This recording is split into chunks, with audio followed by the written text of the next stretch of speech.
want to turn the floor over to you at this particular time. Well, thank you, President Dr. Kimber, and to all of you on the board.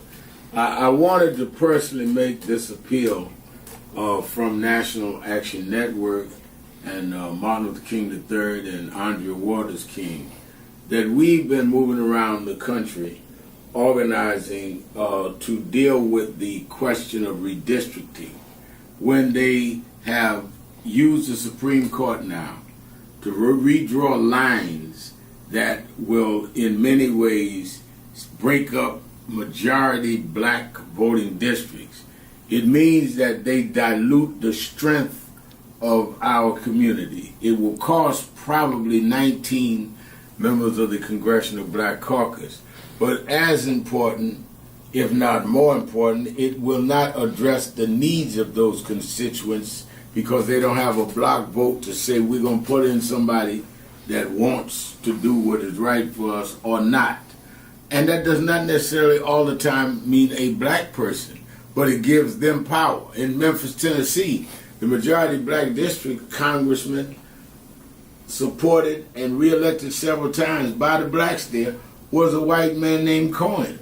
So we see this as an undoing of the Voting Rights Act of '65 and the Civil Rights. Do you know what time it is? It's Al Sharpton's time. And for the next 3 hours, it's time to put aside all pretenses, deception, denial, or fronting. The time has come to keep it real on Keeping It Real with Reverend Al Sharpton. A very good afternoon to you all across the country. Good morning to our West Coast listeners. Welcome to those listening on Sirius XM. Channel 126, The Urban View, where talk empowers and becomes action. I'm coming to you live from our National Action Network corporate headquarters in New York. And it's Exhale Friday. Exhale Friday, we don't want you to go in the weekend holding anything back that may have bothered you through the week or caught. I'm sorry, I said Exhale Friday. This is Thursday. I'm sorry, I'm ahead of myself. But I was working on Exhale Friday. That's why I said that. I've been going through a couple of themes on what I think, but I'll do it tomorrow. I got some real Exhale Friday suggestions. But let's deal with Thursday. Thursday is usually our policy day, and we hear what y'all got to say. Plus, I've been out the last 2 days. I was in Washington, D.C. yesterday, speaking for the National Progressive Baptist Convention, trying to energize and organize them for the big march, August 28th there in Washington. And as everybody knows, 2 days before that, I was in Mississippi doing the funeral services for Nolan Wells. And yesterday they released the preliminary autopsy, and the findings was that it was inconclusive, but the pathologists say they cannot rule out fair play.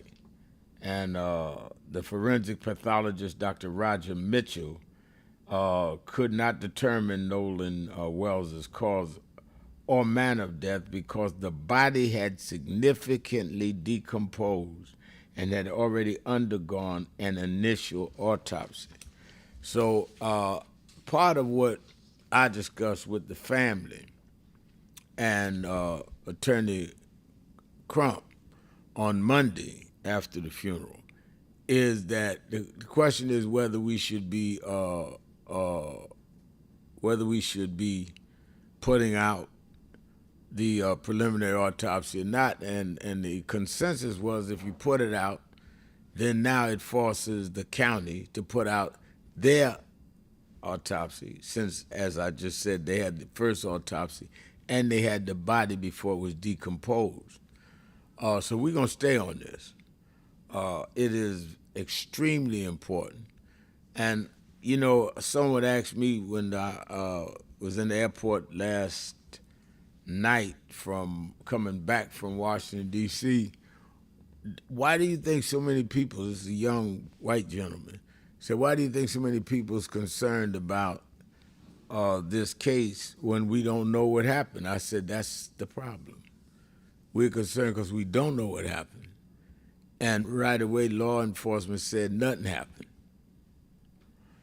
And given the history of Mississippi, from slavery to Klan to Emmett Till to Medgar Evers, you do not have a comfort level with that city, that state, rather.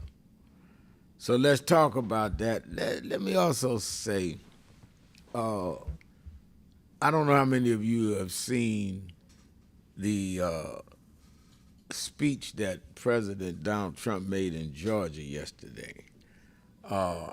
As most of you know that are regular listeners, I get up before dawn every morning, go through my prayer and meditation, and go through the websites, get all the news, and go down to the gym and work out.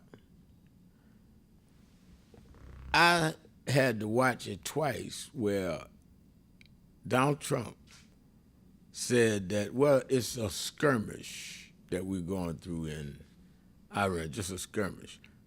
Now, he's saying that for several reasons. One, he don't want to call it a war because he went to war without the authorization of Congress.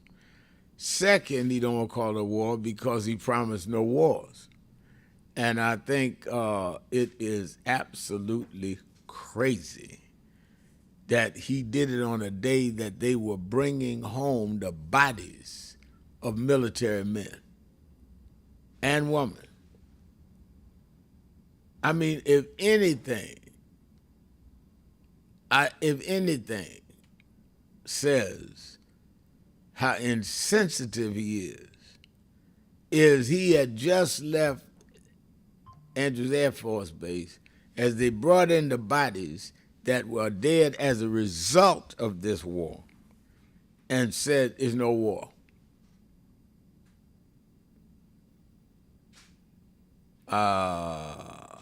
I think that is crazy. Well, let's talk about this and more. Whatever you want to let out today, you can. I'll do Exhale Friday. Again, I'm a day ahead of myself, but I definitely want to hear, and I've been on for 2 days, I want to hear your views.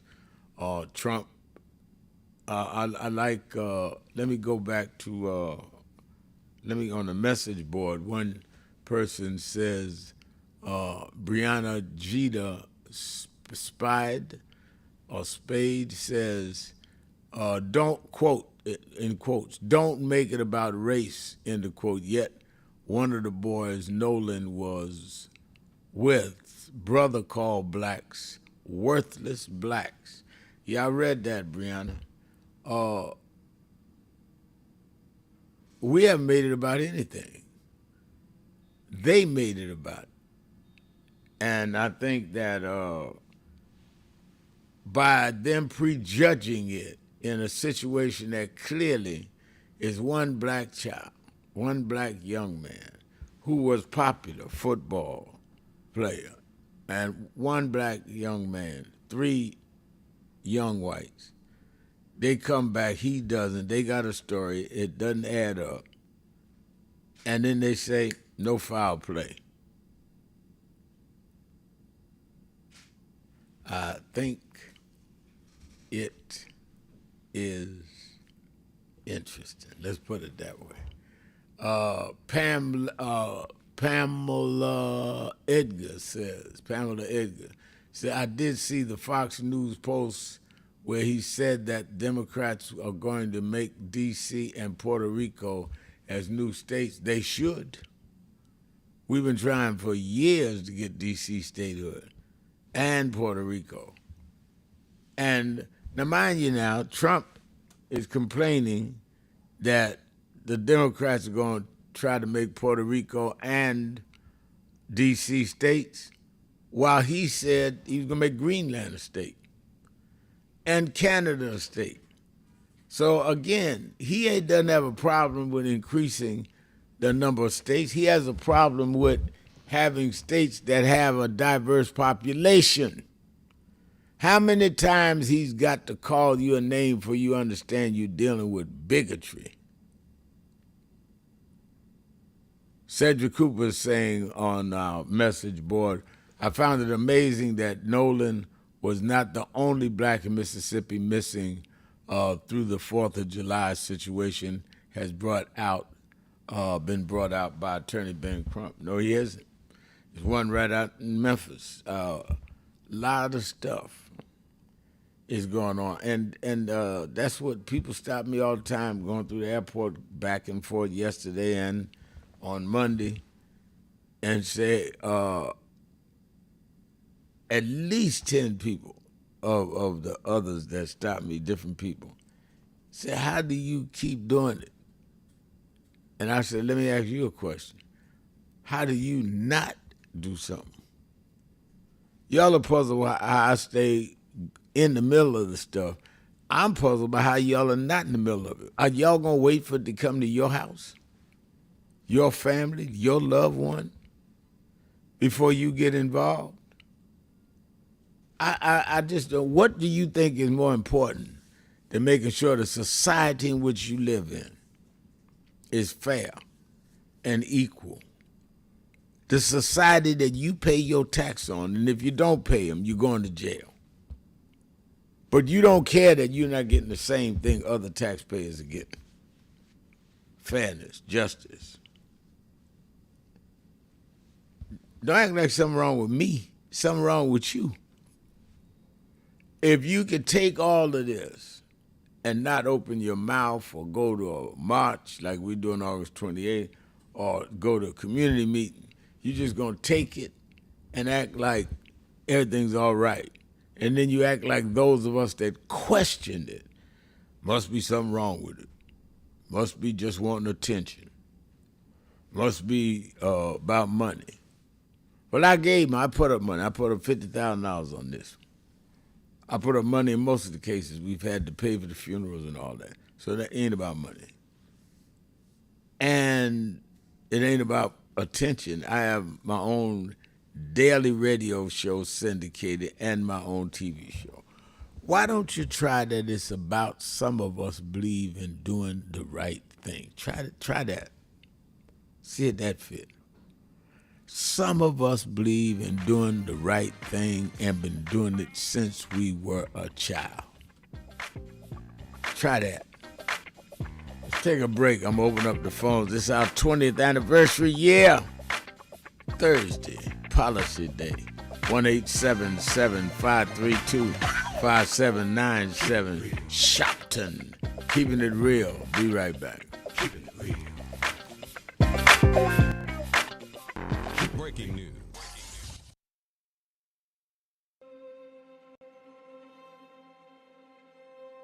In 1929, a child was born who would one day awaken the conscience of a nation. Dr. Martin Luther King Jr. did not inherit a world ready for justice. He inherited a world resistant to it. Yet through faith and fearless leadership, he transformed struggle into strength and vision into movement. Yes, we're on the move, and no wave of racism can stop us. Yes, sir. The burning of our churches will not deter us. Yes, sir. The bombing of our homes will not dissuade us. Yes, sir. The beating and killing of our clergymen and young people will not divert us. Yes, sir. The wanton release of their known murderers will not discourage us. We're on the move now. Yes, sir. Like an idea whose time has come. Yes, sir. Not even the marching of mighty armies can halt us. Yes, sir. We are moving to the land of freedom. Yes, sir. His dream was never meant to live in history books. It was meant to live through us. And today, that vision still lives. It lives through leadership that refuses to be silent, and through those entrusted with carrying the legacy forward through the moral leadership of Reverend Al Sharpton and the continued stewardship of Martin Luther King III, ensuring that Dr. King's dream remains a mandate, not a memory. Through National Action Network, that vision remains active, organizing in the streets, advocating in the halls of power, and confronting injustice wherever it exists. Last year, on Dr. King's Day, we stood together and made a vow to keep alive everything Dr. King stood for, not just in word, but in action. We marched, we gathered, and we recommitted ourselves to the work. Since then, the movement has not paused from the National Action Network convention, where leaders came together to organize and build power, to the Keepers of the Dream Gala, an event established in the name of Dr. Martin Luther King Jr., to honor those who actively protect, advance, and live out his vision of justice, equality, and service.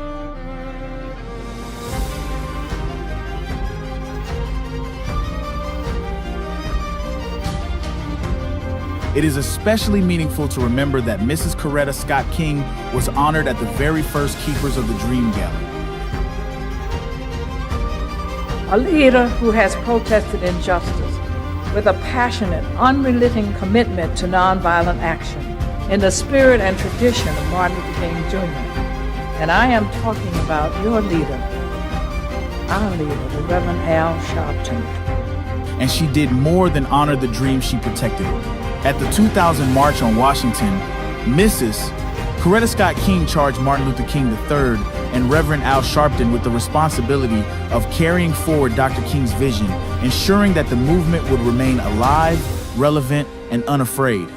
And to see them today here warms my heart, because indeed the future of our leadership is in good hands, especially with all the others who are here in support of them.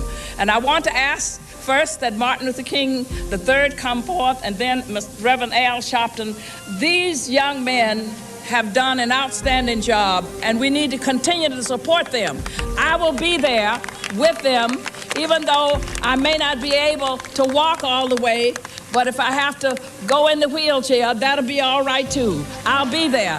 Thank you. God bless you. And 25 years later, they still stand together. On the 28th of August 2025, Reverend Al Sharpton and Martin Luther King III stood side by side once again, not by coincidence, but by calling.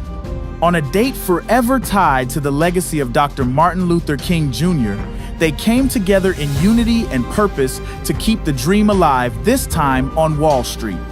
Wall Street represents power and too often unchecked inequality.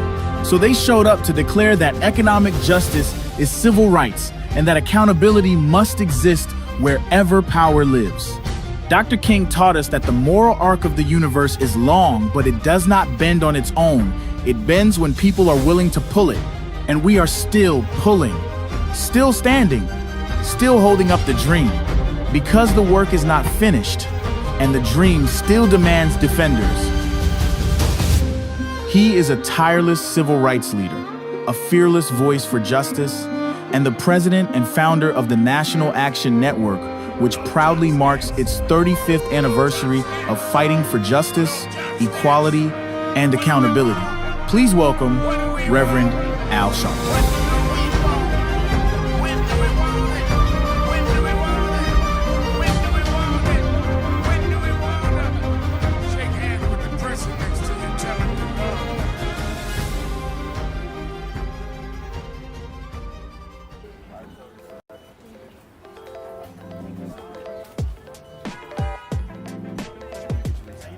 It is such a pleasure to be here with Reverend Sharpton and this entire congregation on Juneteenth weekend to not only celebrate freedom, but recognize the work that is still to be done to ensure that that freedom is within the grasp of each and every New Yorker who has helped to build this city. Thank you for having me, as always.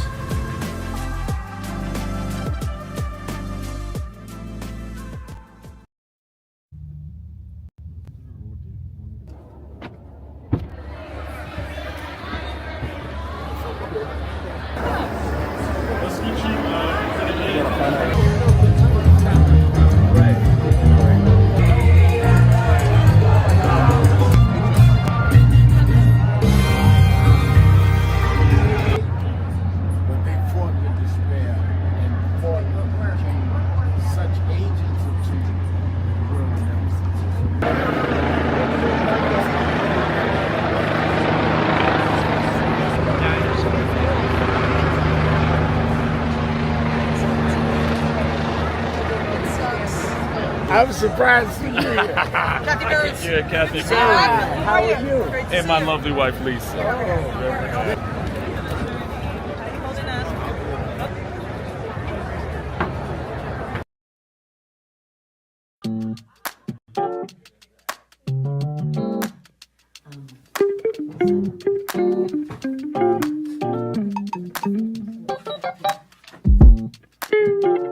Where's oh, I see I'm in today's New York Times word puzzle.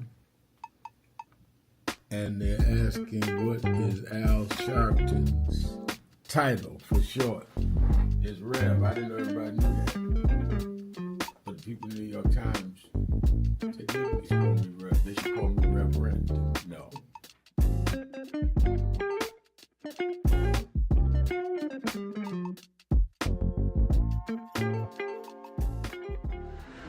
The only thing that will matter 2 minutes after you gone is what you did for more than yourself.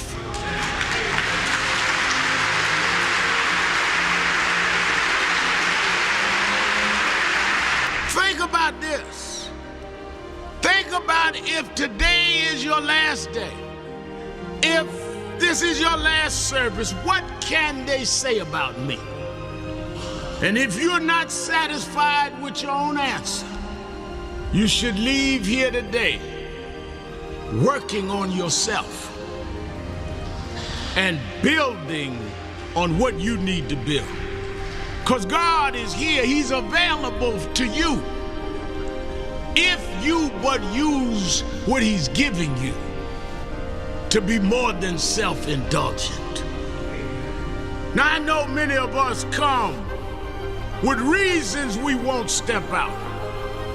But I come to tell you that's why God is here. God takes the ones that are the least likely and gets the most done.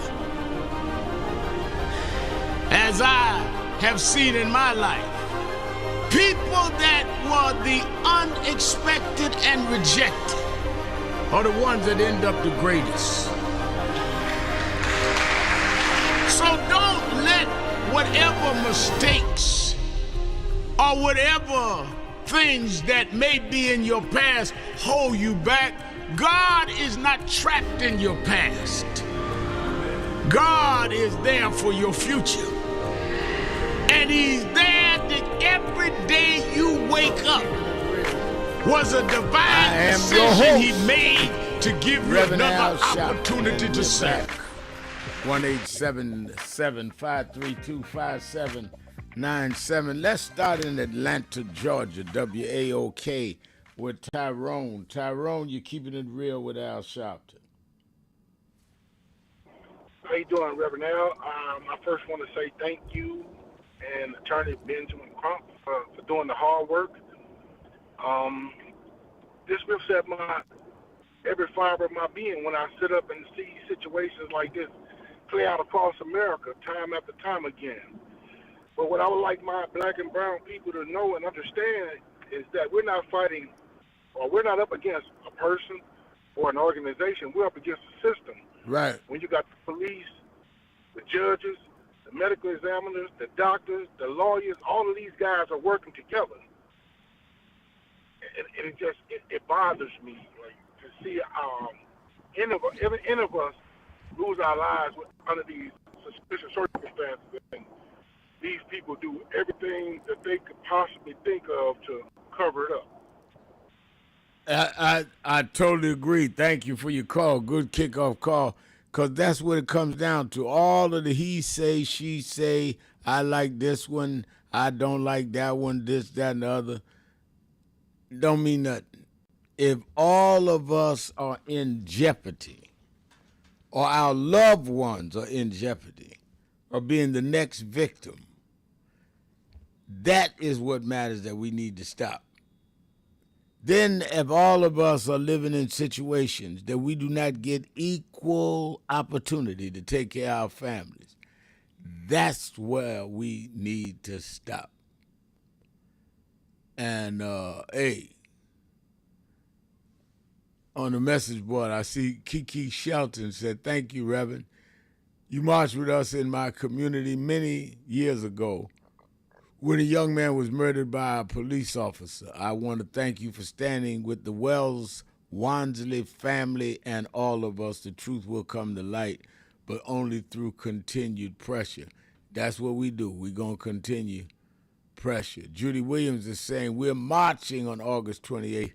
I can't tell you how hard I'm working on that one. I think you're right. And I think we've got to do what we've got to do and do it together. Shannon says, wow, Reverend Al, I'm looking at a picture you took with Master P at MS Now Studios, and he's a giant standing next to you.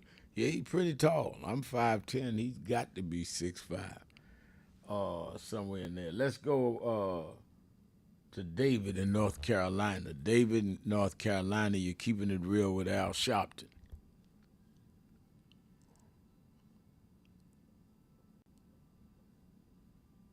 Is David there?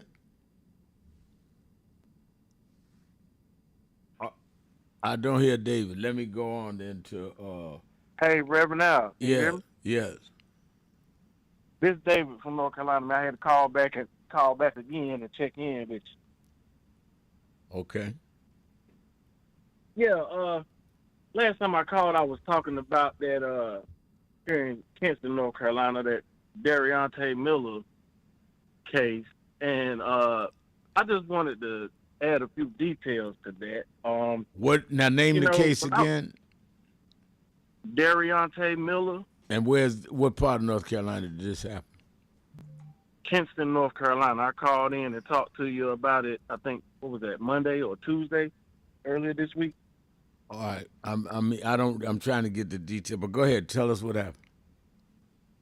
Yeah. So when I was, working with my little justice group or whatever, and we did a little independent type of investigation, we found out that there were 18 other fingerprints on this gun that they planted on him. This was never told.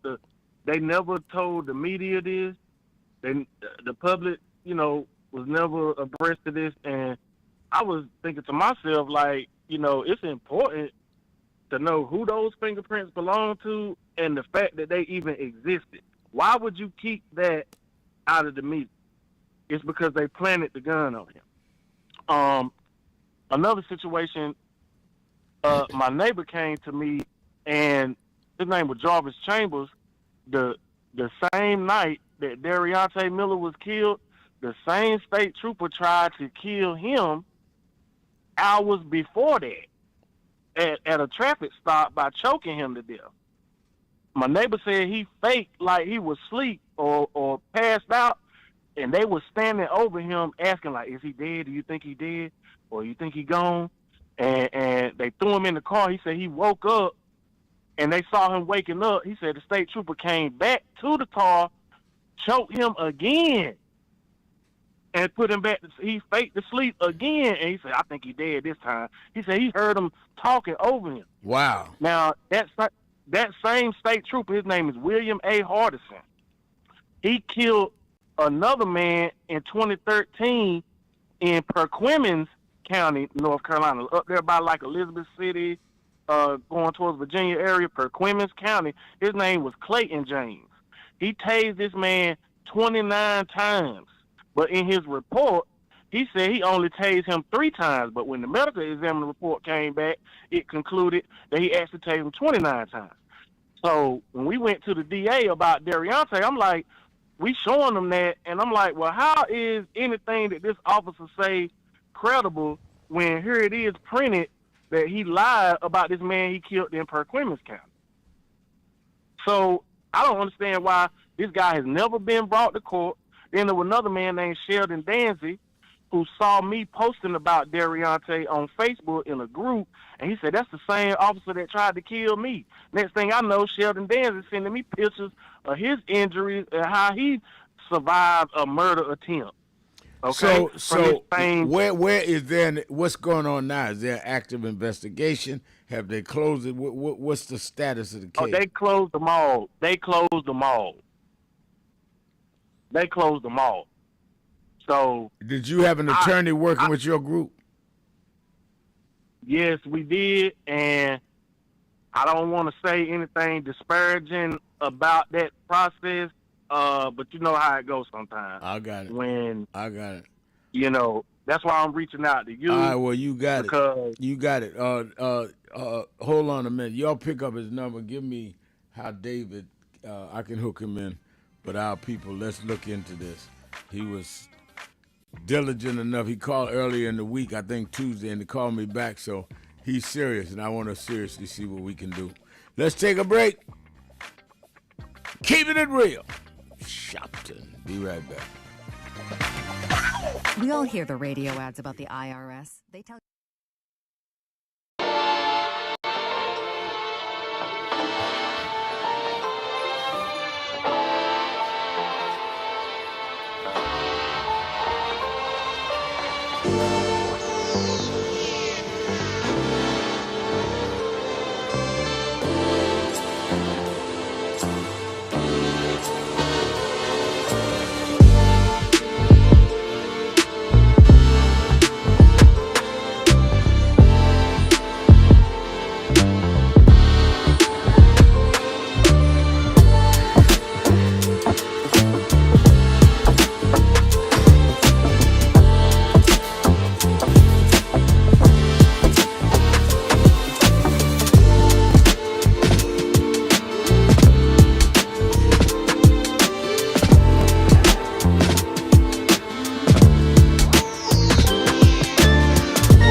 Thank God I was blessed to have both in my life.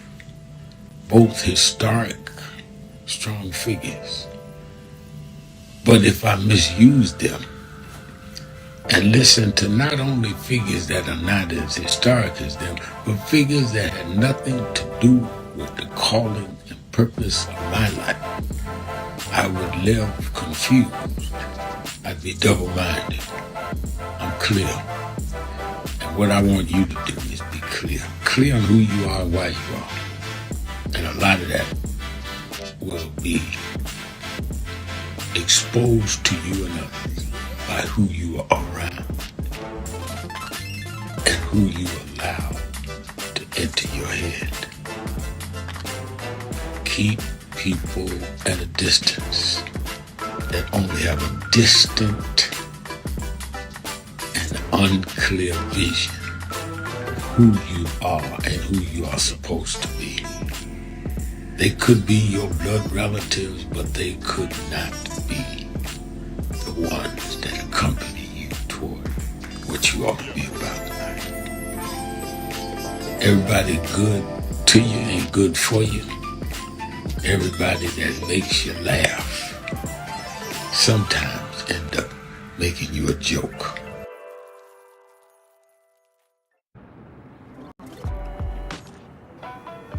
Reverend Al Sharpton has been a steadfast advocate for the power of voting since the 1990s, always encouraging us to get out and make our voices heard at the polls.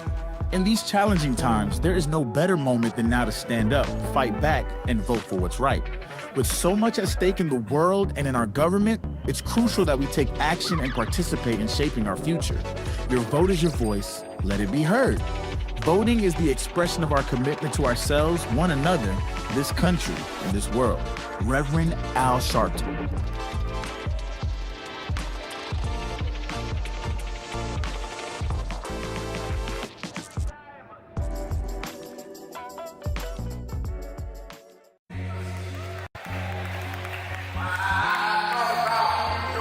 Look at everything. I went a couple of nights to go to the Knicks game. They lost.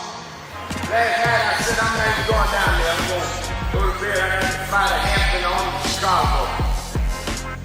And by halftime I said, man, they ain't going to win this game. They down 29 points.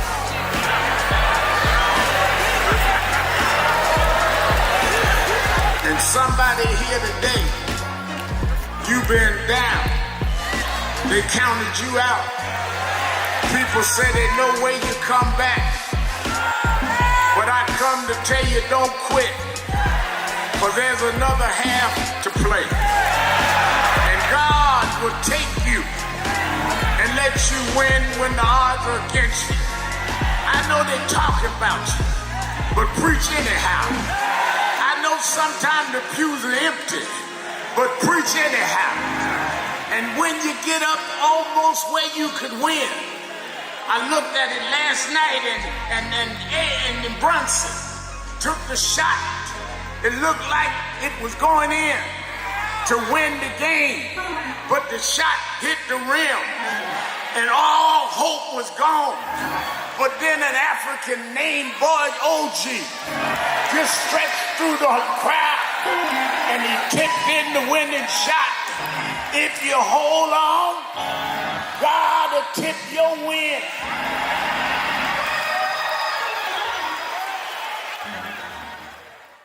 But Reverend, it looks bad now. Look at Iran. Look at what's going on in Minnesota. Look on.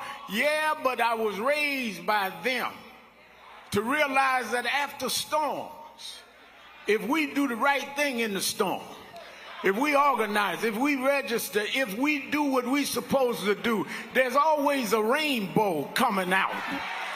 The rainbow don't show until the storm is over. The rainbow gonna come out in November. The rainbow gonna come out in 28. We're gonna fix these tricks in 26 and march through the gates in 28. We didn't come this far to turn around now. We won't go back. We won't go back. We won't go back. Reverend Sharpton, how do we begin to make peace with our past? I don't think it's our obligation to make peace with our past. I think it's our obligation to learn from our past and to understand that soon we gonna be the past. I mean, a lot of us act like we gonna be permanent and that the past is the past.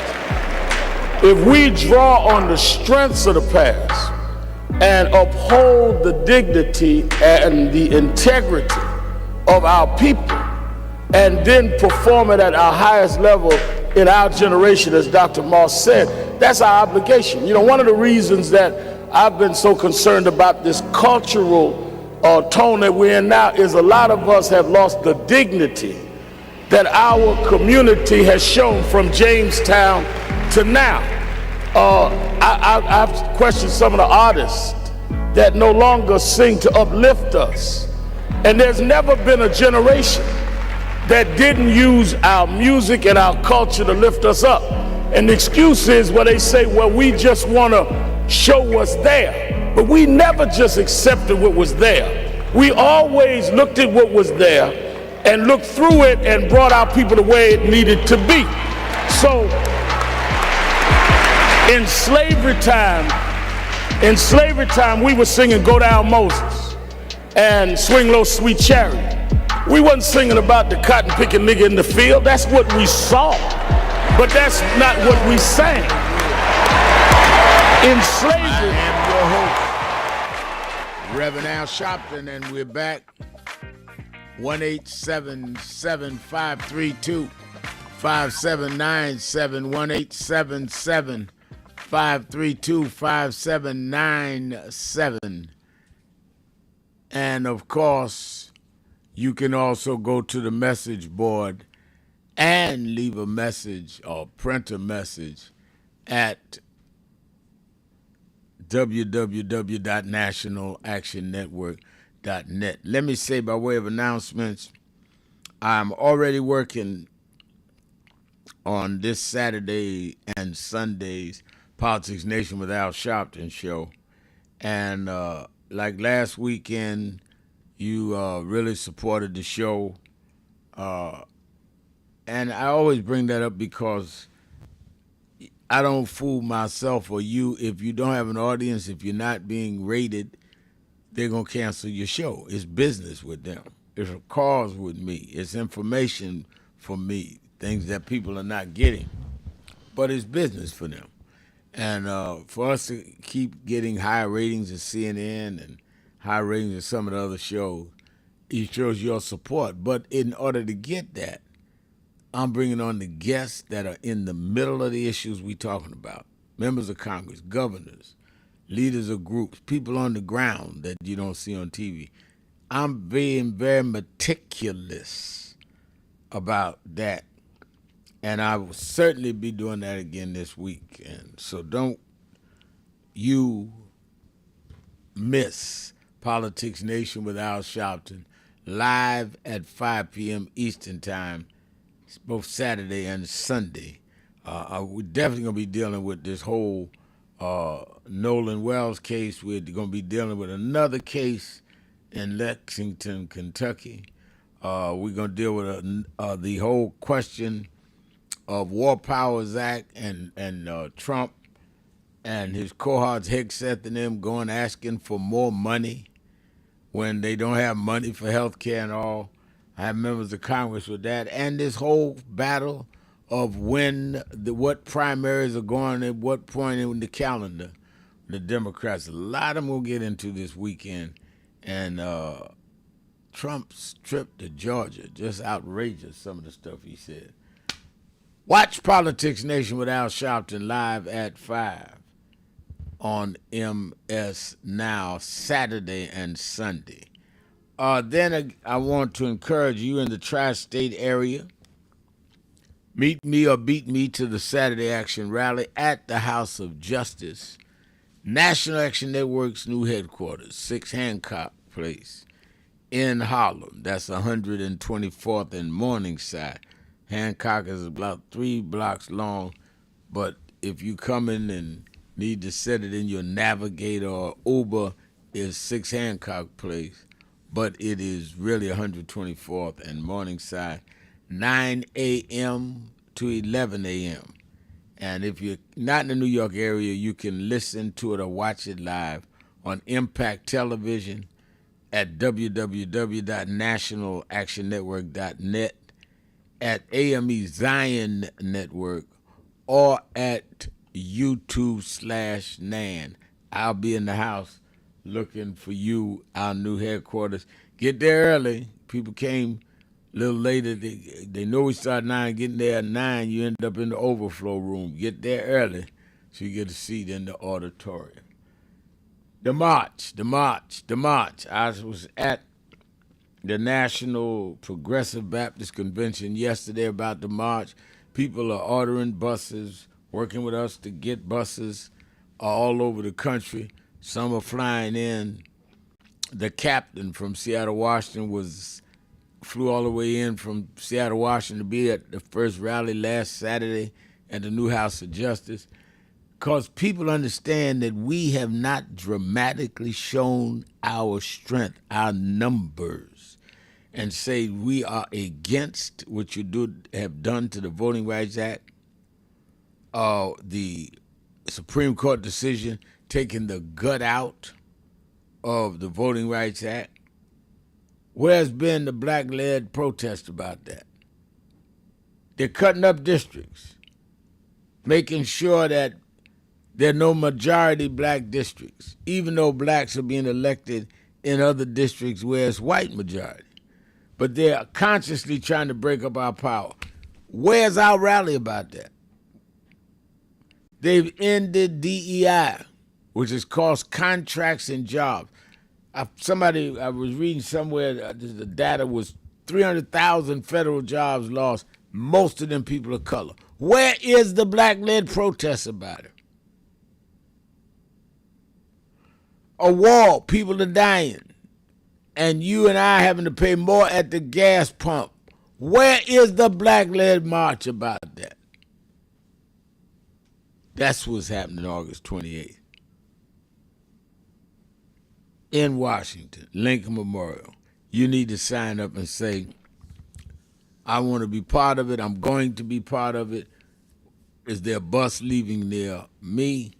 Or I would like to organize a bus. I can get some people together. We go. Can you help us finance it?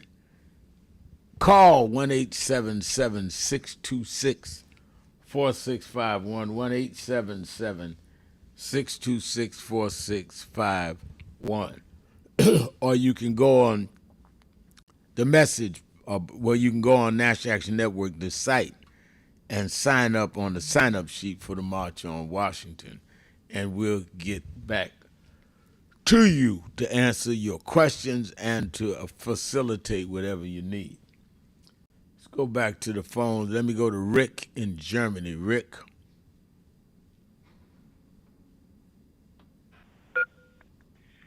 Good day, Brother Sharpton. Can you hear me? I do hear you. Good day. All right. It's Tell It Thursday. If you can't tell it all on Tuesday, tell some of it on Thursday. I like that. I've got two comments. The first is in response to Dominique Sharpton commentary yesterday and your comments just a few minutes ago about the government finding money for the U.S. social safety net. American politicians can't find money for the social safety net because they are not looking. America is not a socialist country yet. Socialism should come. Socialism must come to block nuclear war and to survive physician-orchestrated and executed pestilence. Pestilence is a fancy word, a biblical word for disease. To survive climate change and global warming and the coming apocalypse related to that. Socialism must come.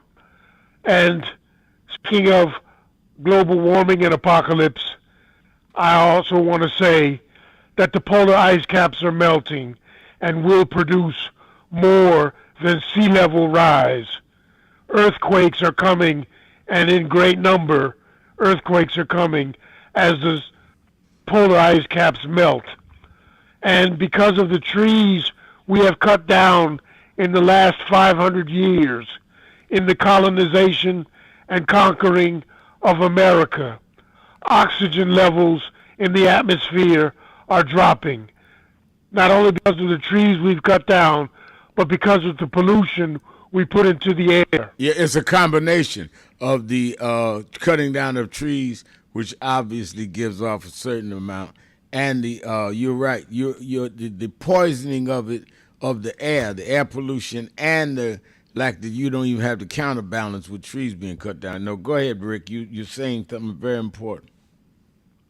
I just want to say that there's a documentary called Kiss the Ground, and the second part to that documentary is called Common Ground. One of the narrators of that documentary suggests we have maybe 50 years before total apocalypse on Earth, apocalypse beyond war, apocalypse related to how we farm and treat the planet. I suggest that it is less than 50 years, is 35 years before total apocalypse. And with that, brother man, I'm done. All right, thank you for your call. That was a lot of information in that call. And a lot of us think that it's being nerdy or that it's beyond your interest. I'm not into science and all. We live science. None of us can breathe and not feel that what we are breathing, the air, the elements, are not important. So this is not about being nerdy. It's about having common sense. And if they're polluting the airwaves, and they are, and the waters, and they are, how long do you think we're going to survive as a civilization? That's as important as anything else. You and I cannot live day to day and not think about the overall jeopardy that we put ourselves in with some reckless laws. And based on it now, don't miss the point. They are doing deregulation and allowing these corporations to pollute the air and pollute the water and all for profit. They are saying that we don't care, it's going to kill people in the long run. we can make money doing this. They're more interested in being zillionaires than their grandchildren living to being 80 years old. And that's sick. You don't care about the world you hand your offspring as long as you got $1 trillion in the bank. Something's psychologically wrong with that because they need the validation of money to make up for what they're not in their lives. So I'm not a real person. I'm not somebody that really achieved things. I can't really think a thought or bring out a good thought, but I got money. So I can be as ignorant and as intemperate as I want to be. And my money makes up for my lack of intelligence. That's how they feel, which confirms that they are absolutely unintelligent. Now, Rick got me on my soapbox, but I need to say that because I meet these people that act like they're in a different world. We all breathe in the same air. If the air is polluted, it's going to be polluted for you and me. If the waters are polluted, it's going to be polluted for you and me. Let's quit playing with ourselves. Let's take a break, be right back. Keep it real, keep it real, keep it real. Shopton. Be right back. Keep it real.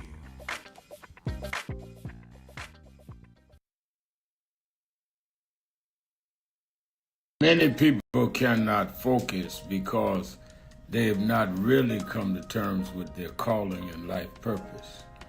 In order to focus, you must also be clear on what you're focusing on. So if you're not clear on your purpose, if you're not clear on your life's calling, then focus on seeking that.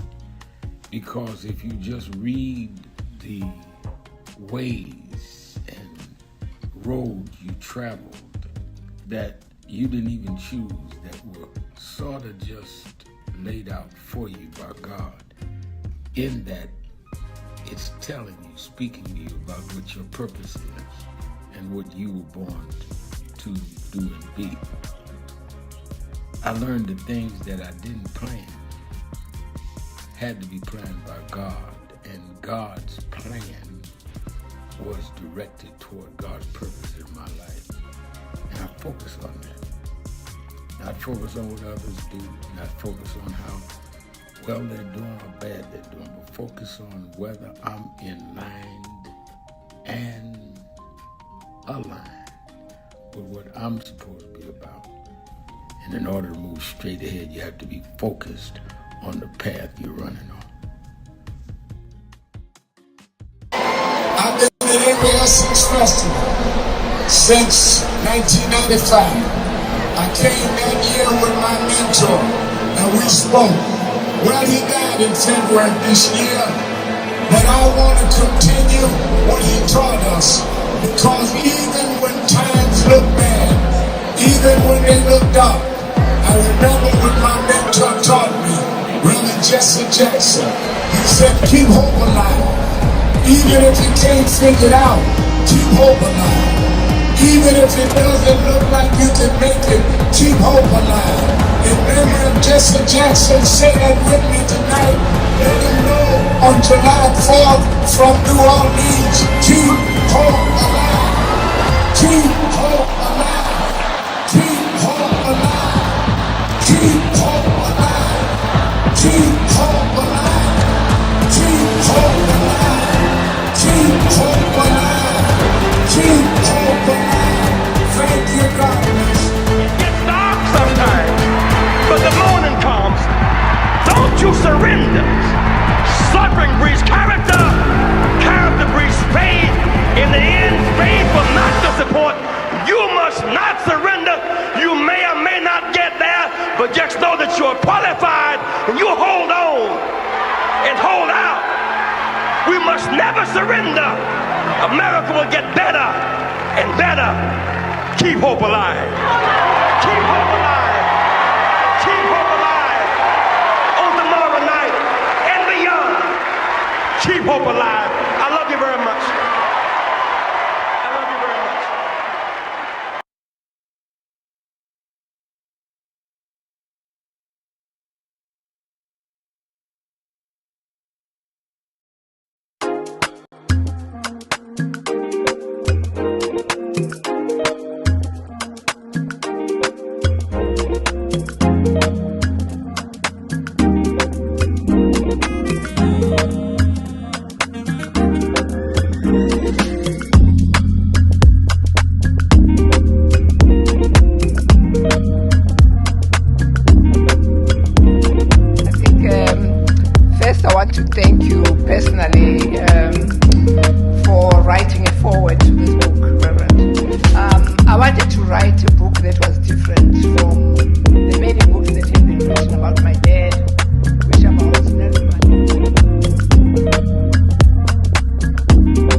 Jesse, when he came to go speak at the UN, he said, I'd first go to Harlem to see those that fought for me. Oh, that's nice. Yeah, we keep it hung up in the house. It's a great photo.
I remember I was 12 years old. I was a boy preacher in the Church of God in Christ. Bishop Shear knew my bishop, Bishop Washington. Bishop Washington, my mother was concerned I was getting into politics. They brought us to Reverend William Jones. His daughter's traveling with us. And Reverend Jones introduced me to Jesse Jackson. I became his youth director in New York at 13. I liked Reverend Jackson because he was a little hipper than the older preachers. He was 27, I was 13 by the time I became youth director. So he was like a father figure to me. When I got about 40, he said, quit calling me father, call me big brother. We went to the car center, and James Meeks and Jesse Jr. and I had dinner with him that night. And that's where he said to us, Al, me, Jesse Jr., y'all are my disciples. And we said, disciples? And for years, we joked each other. I'd come in the room and Junior say, here's disciple number one. But discipleship meant you carried forth the vision. The next day, he took me on the ferry to Goree Island, Mrs. Jackson. On Goree Island, he showed me where the slave camps were. And I will never forget, he said, Al, you see what that artifact is? I said, what's that? He said, they call it the door of no return. When you go through that door, you either made it to America to slavery, or you died in the Atlantic. The door of no return.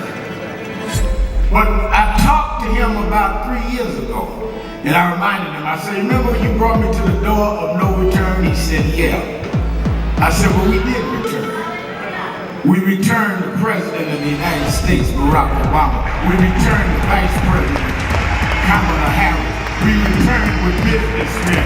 They thought they sent us as slaves. We came back as global liberators. The problem is that too many of us did not join the movements that sponsored us. And there was a breakout in 2024 called Negro Amnesia, where you forgot where you came from and forgot how you got where you got. Therefore, they're trying to take back everything you had.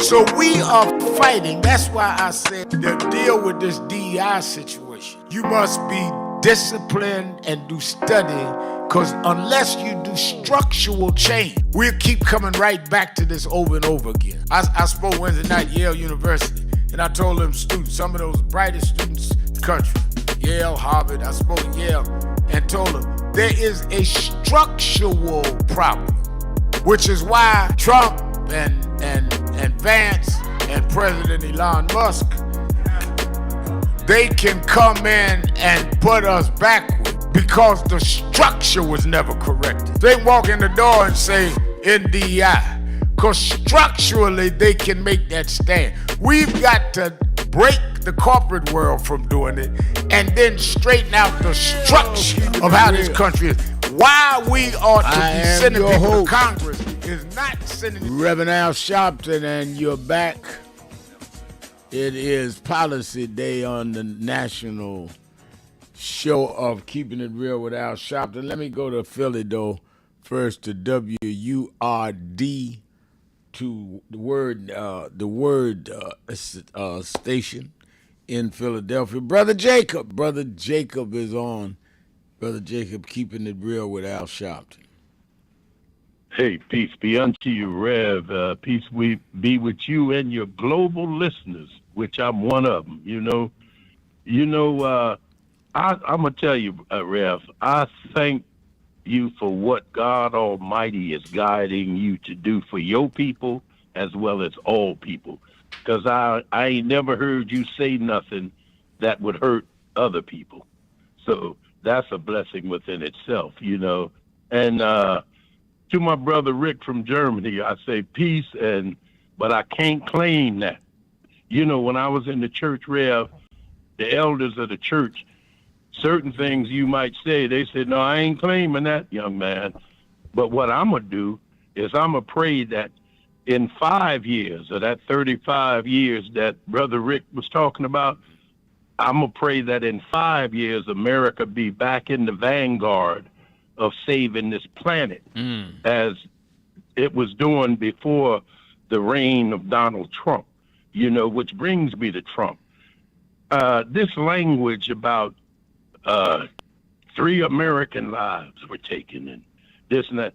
We got to stop that language that a Palestinian or Iranian life is less than an American life. That's right. I wish we would get out of that, And I'm looking at his new threats because he got threats every day against. He gonna obliterate them. He gonna knock them that they never was on the planet. The Iranian government, this and that. Now he's planning to do war crimes. No respect for the law, the international law. He's willing to do war crimes, bombing bridges. This is hurting the Iranian people who are in the middle. I thought he was talking about he was going to protect them. Remember the lie he told about when they were protesting over there against the government? Yeah. And he's going to send protection. You don't even protect your own people. The devil is a liar. But, don't the scripture say that blessed are the peacemakers? They will be called the children of God. That's what it says. And I said. say to anybody who say that they are a follower of Jesus the Christ, peace be on him, set yourself free and keep it real as you try to tell them, Rev, with the truth. Y'all know the truth about this man. He don't have to do one more thing. If you say you intelligent, and if you sleep, wake up. Stop that. The woke is bad. Stop all that stuff. And to the brother that's down south that gave you them cases. Now, Rev, we don't want to burn you out. And see, one thing we have to know within ourselves is that God got it all in his hands, right? I don't care how it looked to us. Might look like they got away with murder. But God reminds us, all of your return is to me. Right. And I'm the real judge, right? So you're not going to be able to handle every case in the world. You got your plate. There's a lot on your plate, Rev. Don't burn yourself out, and people stop trying to burn out, Reverend the Rev. But look, one more thing, Rev. Now I'm a Muslim, and we don't really believe in confession. We only confess to God, right? But I was online. I don't know what format it was, and this black man was wearing a shirt that said, "I support Donald Trump, and I'm not going to apologize for it." Right? So I had to respond, and I responded back, "Well, I won't apologize for saying that I think that you're a damn fool." Now, Rev, was I wrong for doing that? I just want your opinion. You know what I'm saying, Rev. Hey, express yourself. What was the song? Express yourself. You're a music man. Express yourself. Thank you. You know, and I love it. You know what I mean? Yes, sir. All right, thank you, Rev. Thank you for your call. I see Bluey Cluey says dead body found in Democratic Congresswoman Ayanna Presley's husband's home. Well, that's old news. And they investigating that.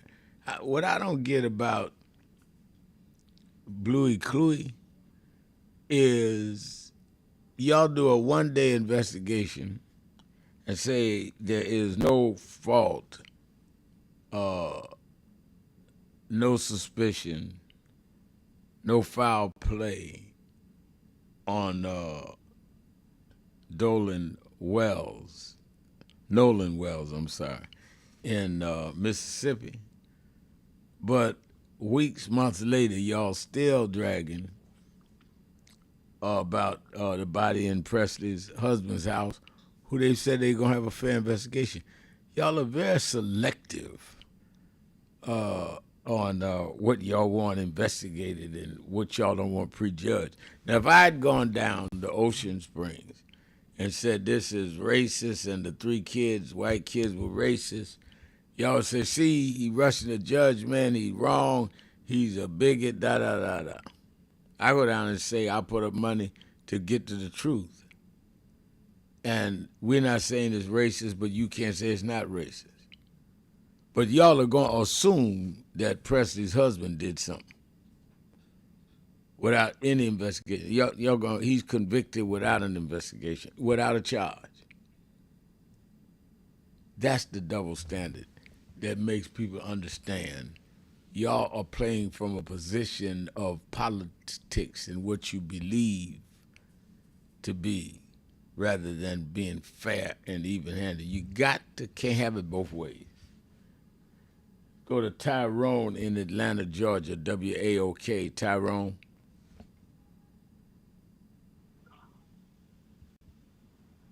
Is Tyrone there? Good afternoon. This is Katrina.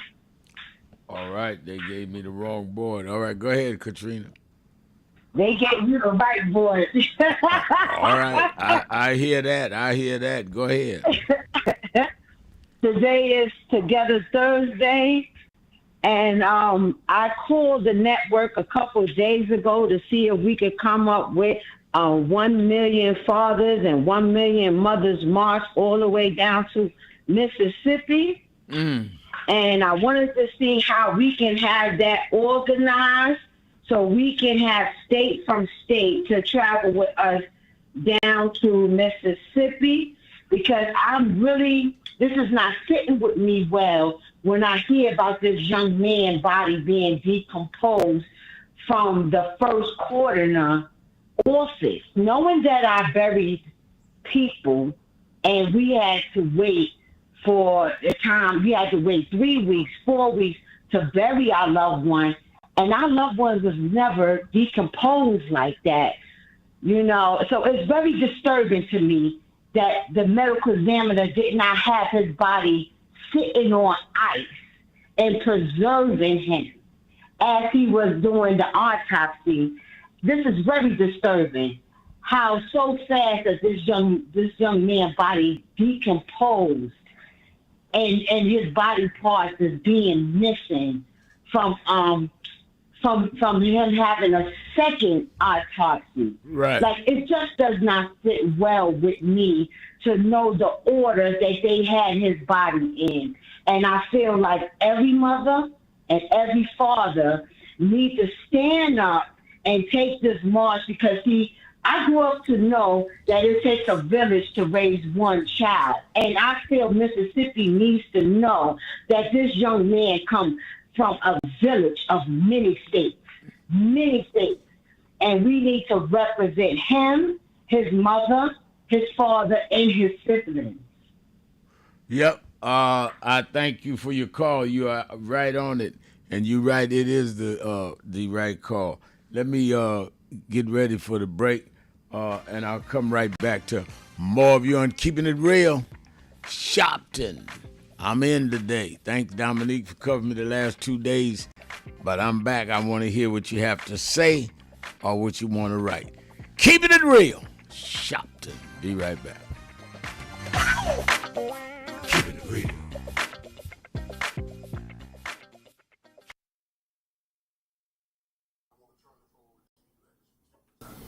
Well, thank you, President Dr. Kimball, and to all of you on the board.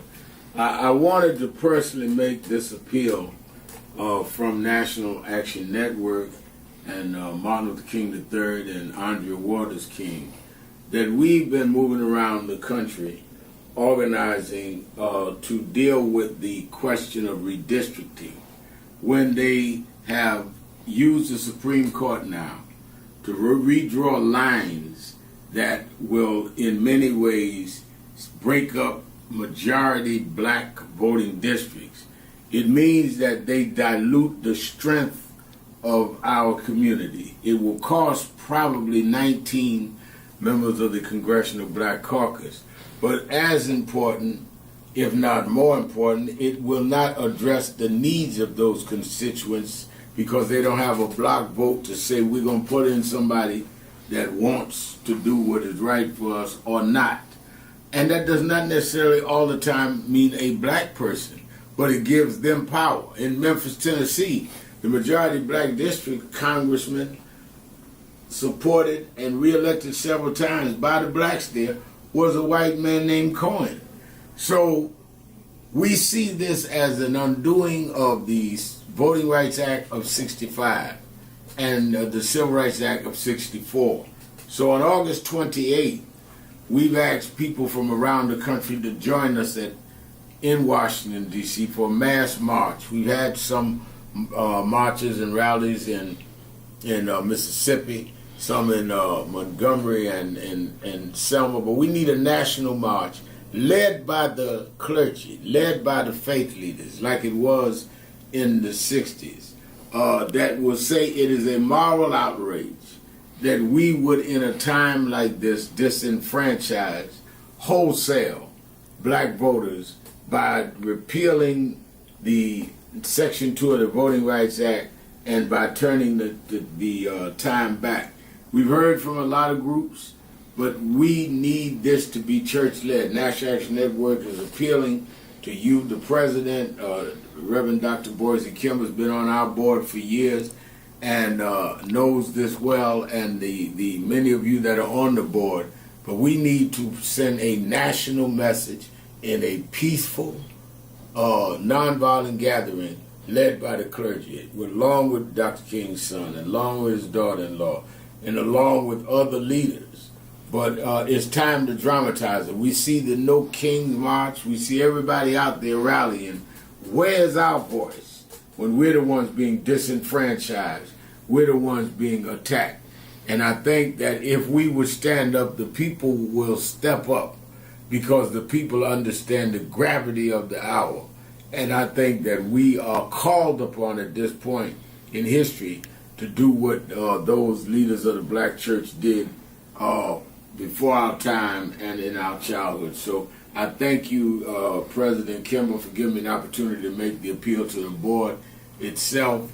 You have the information. We're going to have buses from all over the country. Those churches that have buses, we give information. Those that don't, we're willing to help supply them. But we need to show a big number right in the nation's capital. History should not say they stripped us of everything and there was not a national response led by the black church. Thank you very much for these few minutes.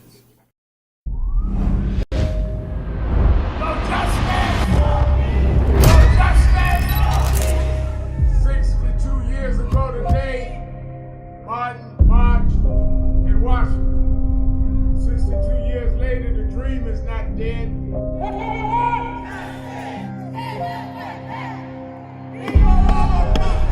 I'm here because I must be here. Democracy is not there for the pig, and you have to fight for democracy. That's what it is. What Trump will erase, we will replace. It's the dreamers in many cases have reversed and tried to turn it into a nightmare. We come to Wall Street rather than Washington this year to let them know you can try to turn back the clock, but you can't turn back time. We gonna keep the dream alive on Wall Street.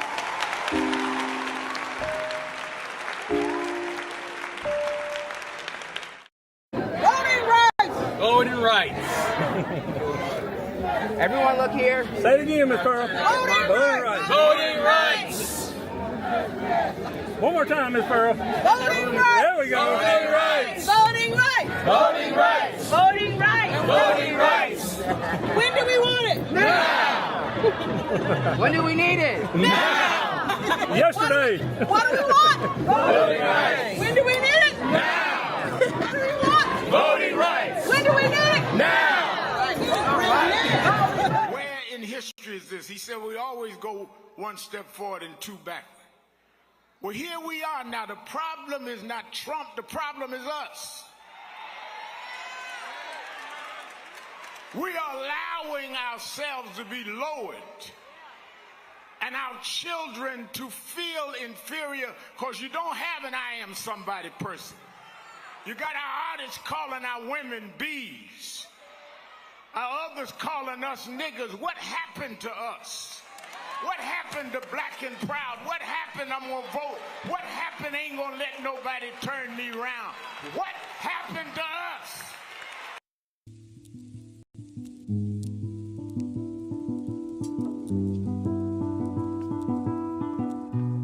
I had a thought this morning that I wanted to share with you about mentorship. I am able to do a lot of what I do because I had great mentors. But there are correct ways and incorrect ways to mentor people, in my opinion. I was mentored as a boy preacher by Bishop F.D. Washington, one of the great Pentecostal preachers of his time. Then Reverend William Jones became my pastor after Bishop Washington died, who was unquestionably in the top 5 black church ministers, theologians. Reverend Jesse Jackson, who I started my activism under his leadership, he and Reverend Jones.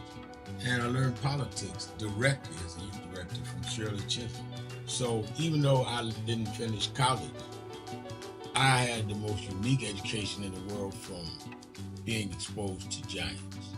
But the one thing I learned is as I grew older and people started coming younger than me and wanted me to teach and mentor them, the magic of the mentors I had is they did not want me to be their clone.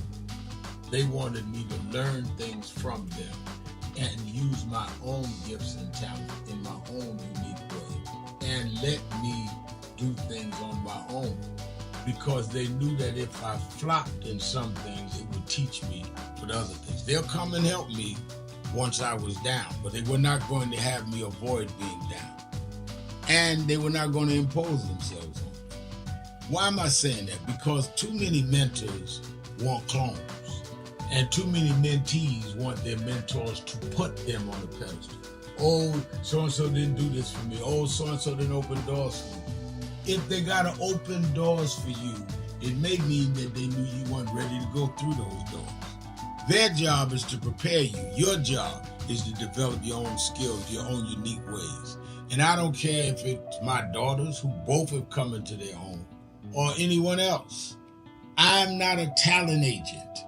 I did not form National Action Network to give people their step up. I formed it to fight for justice for everybody. If talented people get in, it's my job to invest and give them a platform. It's their job to get on the platform and perform and show their ability. Sitting with me today in the office as I talk about is one of my mentees, Reverend Stephen Marshall. Now, Stephen, you just came around us when you were how old? 11 years old. 11 years old. You just turned 40 and now you're called to the ministry? Yes, sir. And what do you do in National Action Network? I help formulate policies, lead in various regions, but most importantly, I senior advisor to you on all things from social justice strategies, politics, intergovernmental affairs, you name it, community organizing, all of that stuff. And I could go through scores of others. My daughter started Huddle. They got Huddles now, which is for young people to meet once a week. All Keep over it real. Keep it real. The Las Vegas National. I am your host, now, Reverend Al Sharpton, and we're back 1-877-532-5797, 1-877-532-5797. And let's go back to the phones. Let me go to Philadelphia, WURD to Disco Brian. Disco Brian? Yes, Rev, it is a wonderfully just glorious to hear your golden voice again, even though your daughter is, well, there's nothing that tops her in regarding hosts of shows. I think she should be some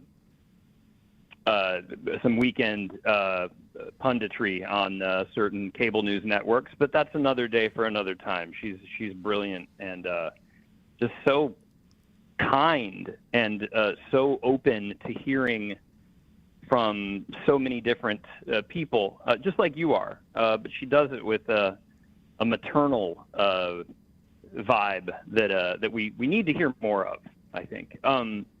Rev, on the question of socialism, as a former card-carrying member of, as you know, DSA myself, before I woke up and started asking myself how a so-called progressive organization in the most diverse city, in the biggest city in the world, in New York City, when I was a member, how can a progressive organization like that be 65 to 85% white?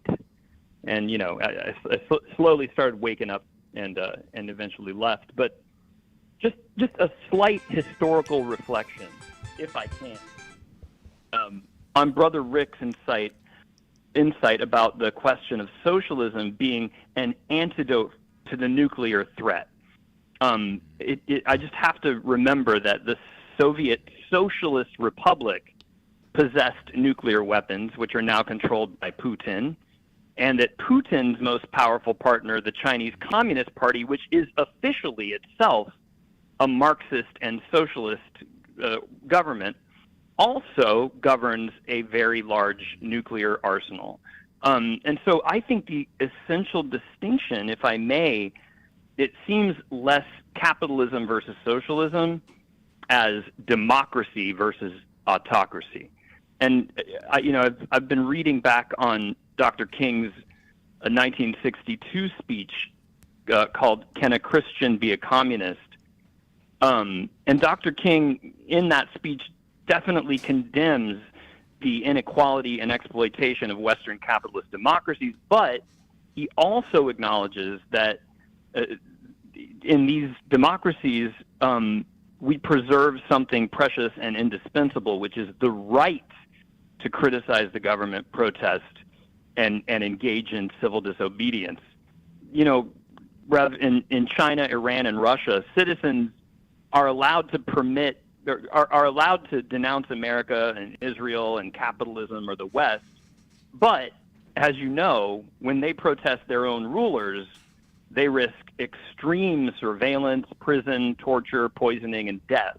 So a government, I don't think, Rev, is humane merely because it speaks in the language of socialism or religion or resistance or anti-imperialism. The real test is whether people, like we're going to be doing on August 28th, can resist that government without being crushed. Would you agree with that, Rev? I totally agree. I think that it is important. See, I was taught coming up in the movement that if you start with the wrong premise, you're going to end up with the wrong conclusion. And I think the debate is not between socialism and capitalism because there's light and dark, shades of gray in both. And particularly in the black community, we never had access to capital. So when we talk about capitalism, for most of us, we do not understand what the capitalist, the lords and barons of capitalism's life is about, because we were in the capitalist structure at the bottom of the economic ladder and still is. And they're trying to hide that data by ending DEI so they only have to give you the diversity numbers. In socialism, though, there have been socialist states that also discriminated against people based on race. Socialism, I told a story publicly. In 2000, I was able to go to Cuba. I met with Fidel Castro. Castro told me under him This 2000 now. The revolution in Cuba against Batista was in 59. He said, under me, 21 years later, down in Santiago, where I'm from, there's still racism, Reverend. So I think people do not understand that you cannot simplify what we're up against. I definitely agree with you on that. Rev, that's the thing is as much as America has depressed me, given my own history, family history, and relatives who fall very short of morality on the question of everything: women, race, class. I can't help but notice that after World War II, when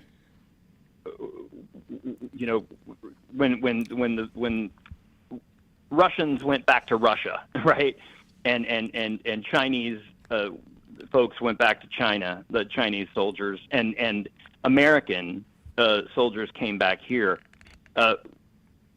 As horrible as the assassinations were for all the leaders, that Nina Simone coronated in her songs, and others, especially black leaders, and the assassinations and the assassinations against JFK and RFK.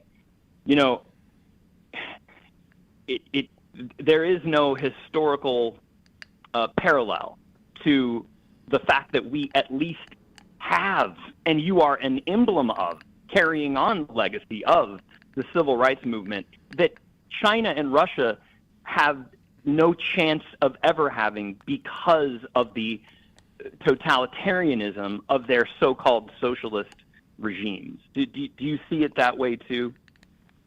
Yeah, in a broader sense, yeah, I do see that. But thank you for your call. Let me bring in my co-host. She's on every Thursday with us. She is our policy wonk, the attorney, who is the CEO of the Protestant Welfare Agencies of New York and the vice chairman of the National Board of National Action Network, Attorney Jennifer Jones Austin. How you doing, Jenny? Hi, sir. Good to be with you. I'm good, doing all right. As you often hear me say, all things considered, I'm doing okay, and I'm glad to be with you this afternoon and everyone else. Yeah, I've heard that. I want to ask you a question. I want to get into some of the other policy stuff, but I want to ask you a question. James Thomas wrote on our message board, Boozy the rapper has just announced that he's now suing the Trump administration for not respecting the $600K pardon he looked for. Get luck in getting your money back because you supported a felon. Good luck. The reason I brought this up is if he paid somebody 600 grand, 60 grand, whatever the figure is, to get a pardon, isn't that illegal? Absolutely. Absolutely. I'm trying to figure out, frankly, what attorneys actually told him he could go get his money, that he could sue somebody.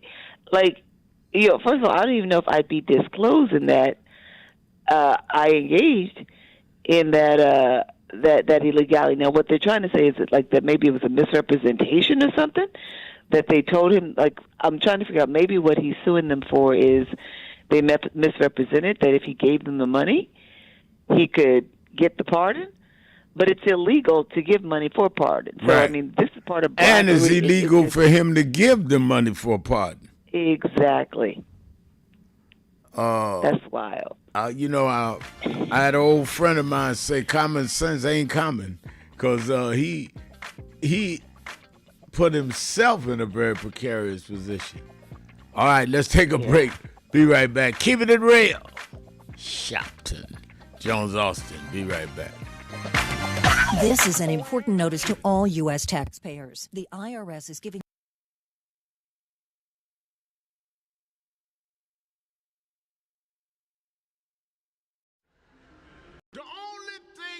matter 2 minutes after you gone is what you did for more than yourself.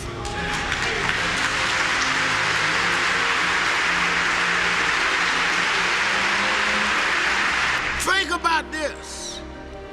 Think about if today is your last day. If this is your last service, what can they say about me? And if you're not satisfied with your own answer, you should leave here today working on yourself and building on what you need to build. Because God is here, He's available to you if you but use what He's giving you to be more than self-indulgent. Now I know many of us come with reasons we won't step out. But I come to tell you that's why God is here. God takes the ones that are the least likely and gets the most done. As I have seen in my life, people that were the unexpected and rejected are the ones that end up the greatest. So don't let whatever mistakes or whatever things that may be in your past hold you back. God is not trapped in your past. God is there for your future. And He's there that every day you wake up was a divine decision He made to give you another opportunity to serve. We have a short visit today, so we just wanted to greet you all and thank you for allowing us in. Yes, sir. We were with Gold. Yeah, we was here. They were on the plantation. Our family was on the plantation. Wow. And that's, of course, that's the slave house. That's one of the slave houses. Sir, it's been 13 years. That's right. Good to How see you been? Doing fine.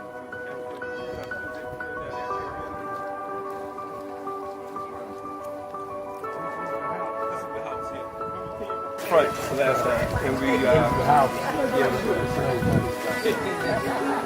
Alexander Shaw.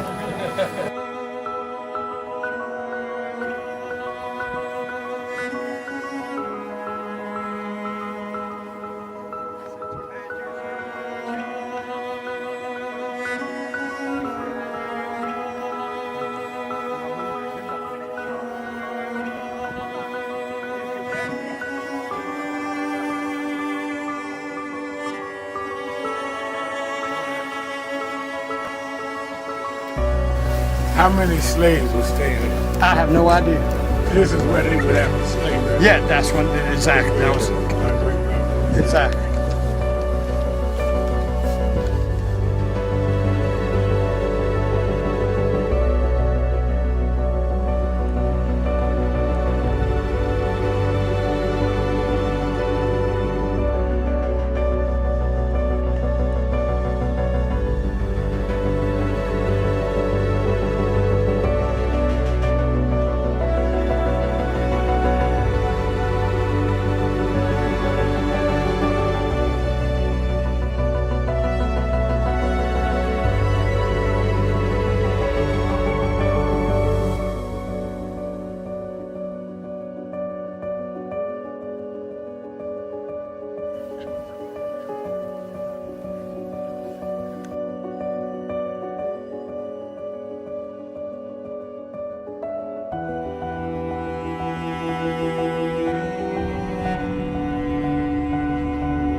The two people that most influenced my life were from South Carolina, James and Jesse. Jesse right up the road with me. I went over his mother's funeral. Jesse walked me to my mother's casket. Wow. To South Carolina. That's the balance of my life, James. Yeah. Civil rights, shoulders. But also where your people come too. Literally. Yeah, right. And when I knew Jesse was from James. before I started president. Yeah. And James had died before I knew about it in South Carolina. Oh, really? Yeah, James died December 25th. He died Christmas Day, '06. And they came to do the story for February of '07. They came in January. His daughter swear that was his daddy and him and pushing the information out. Wow. And I called Jesse and told me, you know that my great-grandfather was a slave about 45, because Greenville right up to I-20. He said, I told you we was connected. That's why you got to listen to me. But now, and I think that is extremely important about the funding. But I also want to add how they're changing what can be taught. You have states outright saying you can't teach Black history and you can't teach certain other histories and the curriculum. You have this administration that is literally taking out exhibits from the Smithsonian. So we have not only an education problem in terms of resources, we have an education problem in terms of curriculum and what people are being taught. So I have one grandchild, 6-year-old. When he gets to high school, it may be just against the law for him to learn about certain parts of American history, which includes Black. We want to talk about slavery. We want to talk about the good side of America. Well, what does that mean? That's not history. Everything was not good. And I think that that is the threat that we've got to fight, which is why we've got to fight with the courts and the streets, because they are literally changing the textbooks as we go. As they do that, they change the opportunity, because then the fight against affirmative action is not having access to these institutions and telling these institutions, this whole fight around DEI, which they didn't get, started in Harvard with a Black woman president. Started with them saying, you can't Keeping it real, keeping it real. I'm your host, Reverend Al Sharpton. Attorney Jennifer Jones Austin is our co-host. Jenny, the whole case, and this is policy day when you're on, the whole case around what has happened to Nolan Wells in Mississippi. We saw the independent autopsy was released yesterday by Dr. Roger Mitchell, and he said that the body was significantly decomposed and had already undergone the initial autopsy, so there were limitations that made it difficult for him to assess the bruising and prevented examination of key areas, including the lungs, because the airway, neck, and stomach, because all of that had been dealt with by the county autopsy. But they're trying to push the county by going public. They're trying to push the county to release their findings. How do you assess, as a lawyer, the case, the positioning of this case? Well, you always have to wonder if we're driving towards the truth, and all law enforcement bodies that have a responsibility, just by being law enforcement bodies, have a responsibility to be ever in pursuit of the truth and of justice. You have to ask the question. You have to wonder why they're not coming forth and presenting the full autopsy report for the family and for the family's attorneys to see exactly what happened, and especially when you have an independent autopsy performed, and the pathologist who performed it saying that the body has deteriorated so much that you can't really get a full assessment. And so the question becomes, what is the reason for withholding this critical information if you are law enforcement truly in pursuit of the truth? And we all know where that questioning takes you. Absolutely. Now, let me raise this question. We have the president, and I'm going to a total different subject because we're definitely going to stay on this case with what happened to Nolan. And I think that Ben Crump I've worked with him now 20 years since the case in the boot camp case in Tallahassee, Florida. And I worked with him for 20 years, and I find him to be committed, integrity. I worked with Johnny Cochran for many years. And those two, I've worked with a lot of lawyers. Some were good, some were better than others, I'll put it that way. But I don't know any of them, including ones that were for me, that I won't say why I went my own way and other lawyers went with me.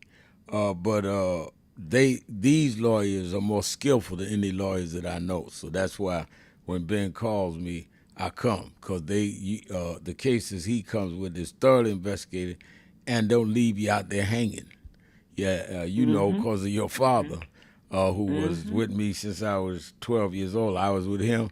I had lawyers got me in trouble and then turn around and want me to thank them for getting me out of the trouble they got me in, and things blew up in their face. So I think that what Crump is trying to raise here is that if there's nothing here, then why can't y'all come forward and say that?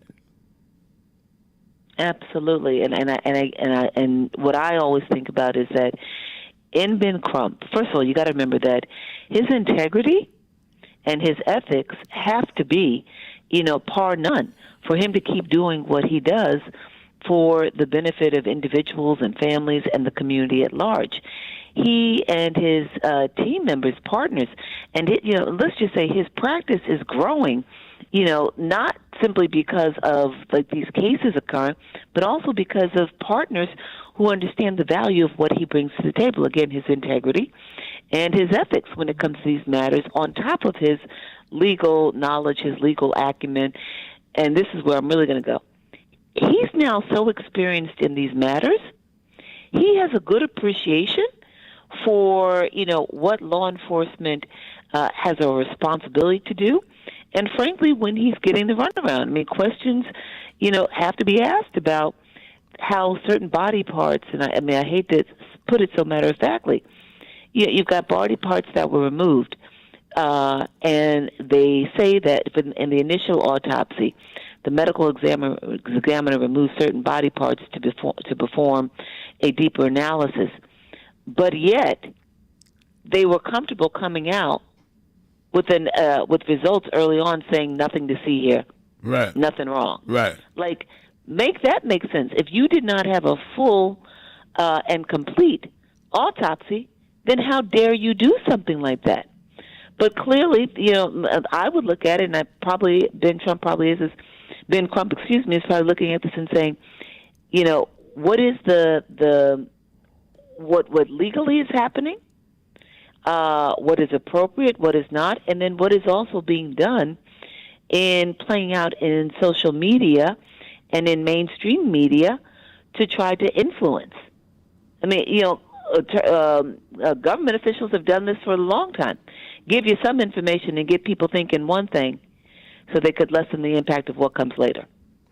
Absolutely. Let's go to the phones. Let's go to Ray in Cincinnati, Ohio, the Buzz. Ray?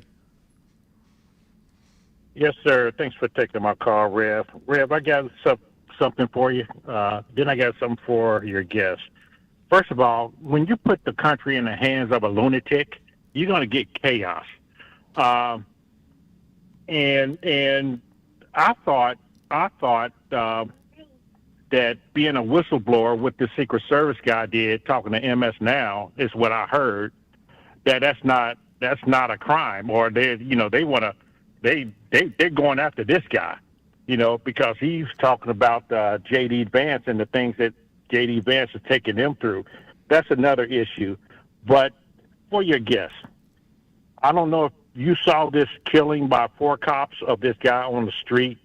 Guy was shot 3 times.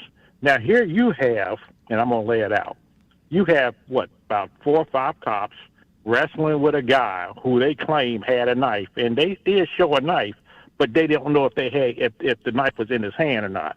But they was tussling on the ground. You can't tell me that 4 or 5 cops can't handle one guy. Now, here's my issue: is that if they all fear for their lives, why did only one cop shoot? Right. One cop shot 3 times. You know, and if that's the case, what, the other 4 didn't fear for their lives? So my question to you, Ms. Jones Austin, is: can you make, as a prosecutor, can you make a case for it being justified, or as a defense attorney for the family, can you make a case out of being unjustified? So let me first say to you, unfortunately, I don't have all of the facts of the case, and right now I'm really going with what you're sharing with me. But just based on what you're sharing, there are instances where defense attorneys have been able to, essentially what they do is they separate the cases at trial. And so you could have one cop on trial and 3 others not, if it went that far. And that one cop could have a defense of self-defense, that, you know, they had a fear that their life was in imminent danger of being taken. And if there's nothing in there on the part of the other 3 cops saying that, you know, we had no reason to fear, then you could have that as a plausible. Like, again, I don't know the circumstances of the case, but I'm just saying, based on what you shared, you could have a situation where somebody could argue self-defense while 3 others are not, and might be able to get off on that. Okay, and I'll say this in closing, Rev. It looks like with what ICE is doing and killing these folks out in the out here in these cities, it's giving carte blanche for these other cops, just regular cops, to do what they want to do, knowing that they'll be protected by the Trump administration. We're going backwards, folks. Y'all better wake up. You know, we're going backwards. All right, Rev, thanks. All right, thank you for your call. I think that is absolutely correct. And I think the sad part about it is we're going backwards to with our eyes wide open, Jenny. When you see, and this is something I wanted to raise with you, and I'm going back to the phone. When you see the Secretary of Defense, Pete Hegseth, go and ask for more money for a war, when the war, first of all, Trump called a war a skirmish that is not a war, but I need billions of more dollars. I've already spent billions. I need more money. And yes, it's jacking up the oil prices and therefore the gas prices and therefore the cost of living. But I want more money from y'all in order to continue this. I mean, this insults the intelligence of the American people, or you assume they don't have any intelligence. That's exactly right. I mean, this is a war that has never been legally authorized because Congress has the only government entity that can actually declare war.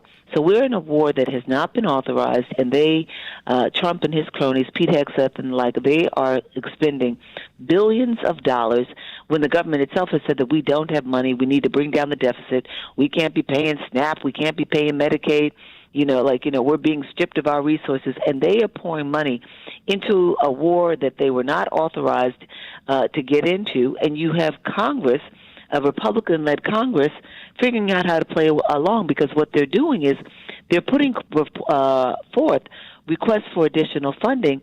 They're saying it's to replenish our defense. We need to replenish our defense. So the argument is, we're going to need more. We're going to need more money to fight, and we're going to need more weapons.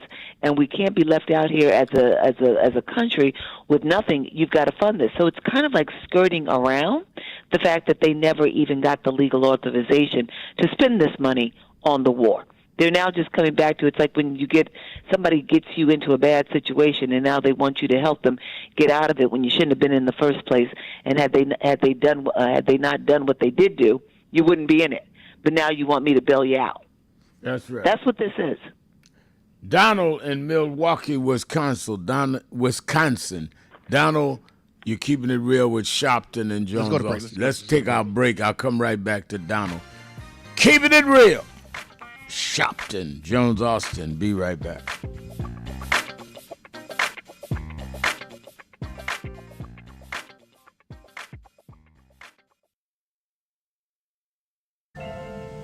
thank God I was blessed to have both in my life. Both historic, strong figures. But if I misused them and listened to not only figures that are not as historic as them, but figures that had nothing to do with the calling and purpose of my life, I would live confused. I'd be double-minded. I'm clear. And what I want you to do is be clear. Clear on who you are and why you are. And a lot of that will be exposed to you and others by who you are around and who you allow to enter your head. Keep people at a distance that only have a distant and unclear vision of who you are and who you are supposed to be. They could be your blood relatives, but they could not be the ones that accompany you toward what you ought to be about tonight. Everybody good to you ain't good for you. Everybody that makes you laugh sometimes end up making you a joke. With respect to black culture, there is one person who has been doing this for decades. He has been supporting our communities. He's been fighting for our communities in the trenches. He's a fighter, he's a civil rights icon, and he's a visionary. The Reverend Al Sharpton. Thank you. Right now in Washington, D.C., they're having on the National Mall the celebration of July 4th. But what they will not talk about is on July 4th, 1776, black people were slaves in this country. We were not part of the Declaration of Independence. But we celebrate tonight because 250 years later, we never stopped fighting, we never backed down, we took nothing and made something happen. If you want to celebrate something, celebrate that we built this nation on our backs and never got paid. They sing America the Beautiful. We made America beautiful. They say America the Great. We made America the Great. And we fought and we bled and we died to get the right to vote. And now Trump and them are trying to take that right. We fought too hard. We spent too many nights in jail. We're going to vote like we never voted before.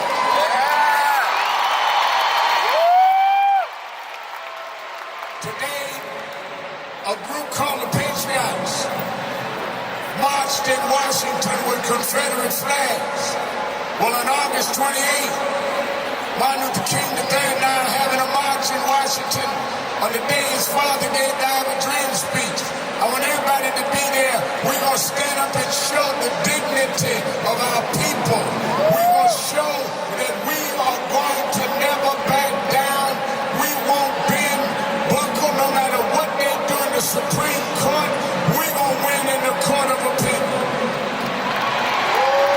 And let me say this. Don't take for granted that you're here tonight. They tried to, in every way they could, criticize Essence, criticize Rich Lou Dennis, but they don't understand that the harder you hit us, the harder we fight back. We're the children of people that took nothing and made something happen. You can't beat us down. You can't turn us around. We will be the essence of what happens in our culture. Lastly, I've been at every Essence Festival since 1995. I came that year with my mentor, and we spoke. Well, he died in February of this year, but I want to continue what he taught us, because even when times look bad, even when they look dark, I remember what my mentor taught me, Reverend Jesse Jackson. He said, keep hope alive. Even if you can't figure it out, keep hope alive. Even if it doesn't look like you can make it, keep hope alive. In memory of Jesse Jackson, say that with me tonight. Let him know on July 4th from New Orleans, keep hope alive. Keep hope alive. Keep hope alive. Keep hope alive. Keep hope alive. Keep hope alive. Keep hope alive. Keep hope alive. Thank you. God bless you. Thank you.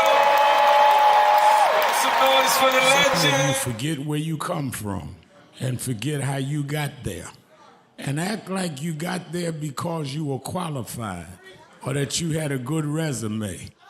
But some of us had to pay a price for your resume to even be read. Some of us had to take nights in jails and licks upside the head or shut out of boardrooms like Byron so you could walk down red carpets and act like you got there by yourself.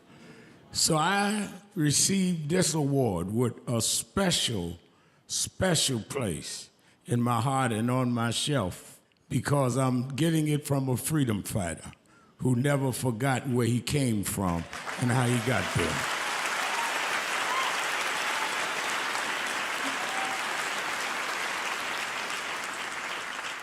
Yes, we've come a long way. We've had now a black president and now a black vice president, but we still can get shot down and have to march to get a case in court. We still can get shut out of boardrooms. We're still doubly unemployed in a good economy. So we're gonna have to keep marching. And I thank not only my family, a mother that raised me by herself, but I thank that lady at the end of the march that knows she won't be on TV that night and knows her name will never be in the paper, but she believed in me enough to get at the end of the line and make me look good. Because Dr. King used to say, if you call a march and no one shows up, you just going for a walk. And I want to thank those that marched with me. 32 years ago, here in Los Angeles, we marched. And then many years later, with George Floyd and others, we're still marching. And I'm going to keep marching. I'm going to keep agitating. And I'm going to keep going.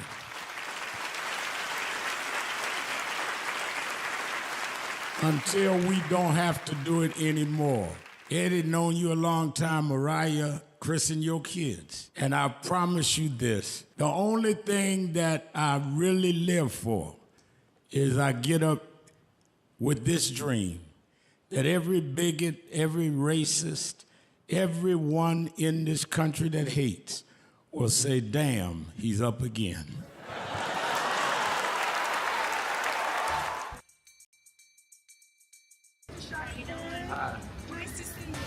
Hey, Reverend. How you doing, sir? All right. It's Claudette Williamson from Atlanta, Georgia. And the last time I saw Reverend Sharpton was in New York City at Sylvia's. And my sister and I pretended that we needed to go to the bathroom so we could go in and see him and say hi from a distance. I'm okay. You look great. My name's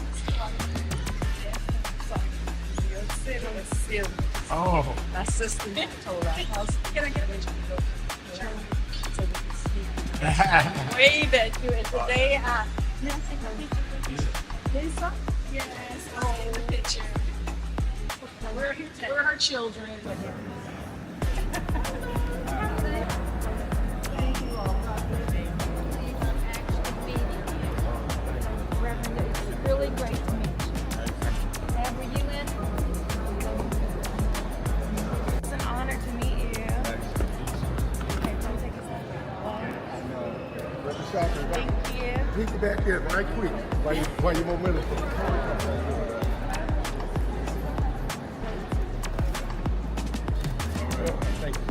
One more, please.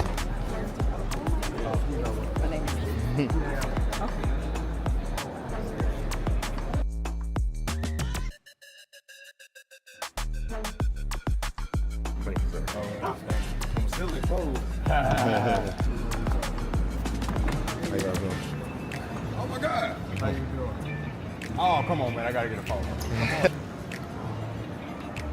All right. Appreciate you, man. Have a good one, man.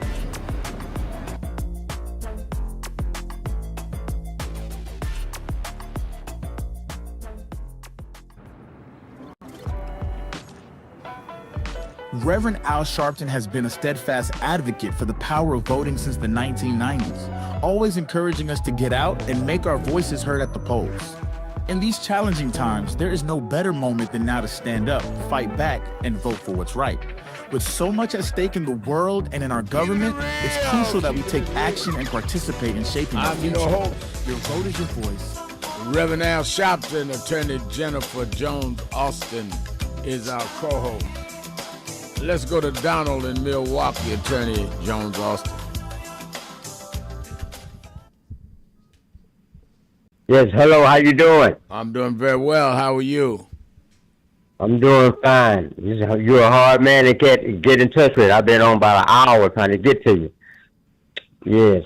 But have you heard this tape, that was played with the one of the guys was saying about the brother that was thrown in the water, how he couldn't swim, and how the monkey and all this type of stuff, how he was growing up and didn't have the ability to swim. No, I've not heard that tape. Yeah, this is on an earlier radio show that I listened to from 7 to 9, Say Something Real with Michelle Bryan, and she played the tape of that, of how he was mocked, how he couldn't swim and all like that. Mocked by who is on the tape? The white guys that threw the brother in the water, they was mocking him how he couldn't swim, talking about, look at the monkey, how these black guys, growing up and they don't have... How was this taped? When did they tape this? And how do we know that they threw him in the water? Well, that was a tape that she played on her show this morning, how they were mocking him.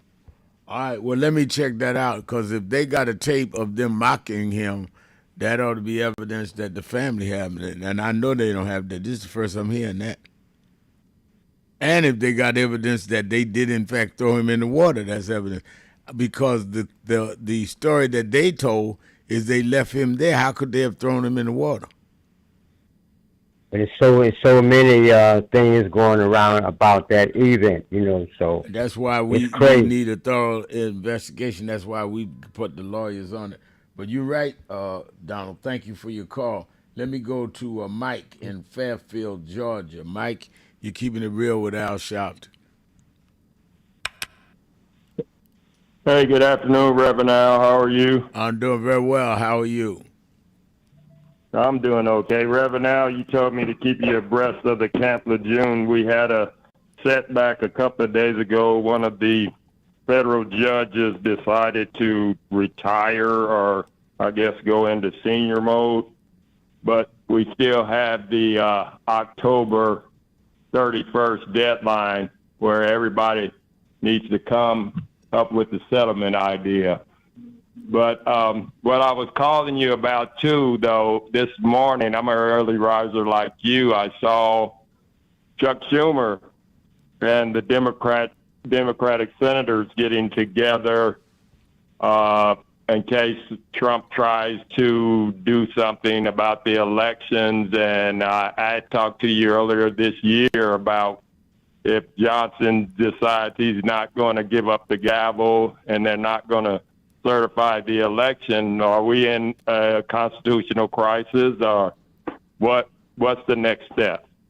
I think that, and you should weigh in on this, Attorney Jones Austin. I think that if they try to interfere with the election, that there is developing now counter strategies to make sure that doesn't happen. I think that we can't sit here knowing of the possibilities and the tendencies of Donald Trump and his followers and not be prepared in several ways to deal with it. And that's why the march is so important, because we're going to mobilize people to be a part of it. But I would also be foolish knowing that they listen to my radio show and TV show to say publicly how we doing. But we are definitely trying to move to be able to interfere with that process. Now, I agree with you, it's going to be a process because they've got a lot of power, but we do too, and I think we've got to use it, and I don't think we need to go in blindly thinking that they're not going to try to do something. January 6th was inspired and championed by him. They intended to stop the certification of an election then. So you know what they'll do in an election, that they would lose the House and the Senate. Yeah, I'll just add in here that, public trust of Congress is trust of many of our other institutions. It is significantly low. And I think that, one of the things that these guys would have to understand and appreciate is Donald Trump is not going to be there but for so much longer.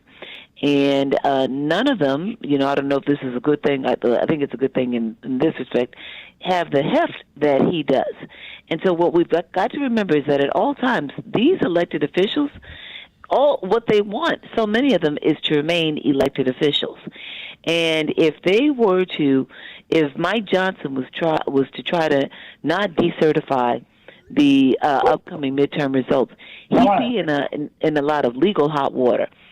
He is legally required by the U.S. Constitution to certify the election results. He doesn't have a choice in this. So you'd have a lot of legal cases that suits that would commence. He would be essentially, violating all of the duties and responsibilities. He could be impeached. He could be removed from office. Bottom line, they're not going to have the backing that Donald Trump has given them. He's a lame duck now. And so I think that this is one of those things where hopefully you would start to see some movement and shift, because at the end of the day, they're more concerned about keeping themselves in Congress. They've been abiding by Trump because he's been the key to keeping them there. But he's going to be a lame duck soon. Absolutely right. Absolutely right. Let's go to Kaki in Washington, D.C. Kaki. Hi, Reverend Al and Mrs. Jones Austin. First, Reverend Al, I'd just like to say thank you. I'm grateful that you have chosen to pour of yourself and your resources into Nolan Wells. Nolan Wells' family. A lot of people down in Mississippi are grateful as well. I had mentioned before that although I've been in the DMV area for nearly 50 years, I was born and raised down there and still have a large number of extended family members who live there. So by your shining the light on this situation, whether you realize it or not, you've also shone a light on the many, many, many other cases that I'm aware of that's been happening down there for the last several years. There are so many people who are missing, more young men whose family members can't get any sort of assistance from the police department. A lot of these people have taken it upon themselves to put signs on street poles and this kind of thing, trying to, find their loved ones on their own. It's just a real sad situation. When I talk to family members, I hear different things. One of my nieces said to me that living in Jackson is like living in a black hole, and another described it as like a city with a black cloud over it. For one thing, they've been under the thumb of state government has been white since 2004. They haven't had they've had Republican governors since 2004. Between 2000 and 2004, they allowed a Democrat to slip in there, and he did a little bit too much to help the people, so they made sure they ushered him on out. And so Mississippi, Jackson in particular, has been just in a bad way for a very long time. And to your point, Mrs. Austin, about if they were in pursuit of justice and the truth, what they would do, they're not in pursuit of it. I maintain that they already have the truth. And they don't want it to be known. I believe it's going to take a well-meaning white person, a whistleblower, one of those students, to come out and tell the truth. Well, we're going to keep the pressure on. I appreciate your call. Let's take a break. Shopton, Jones, Austin. Be right back.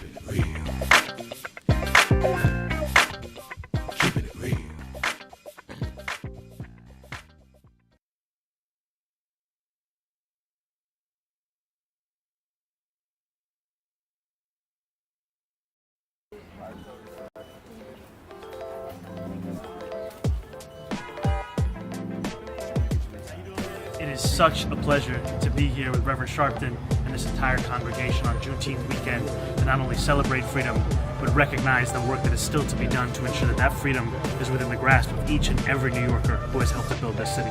Thank you for having me as always.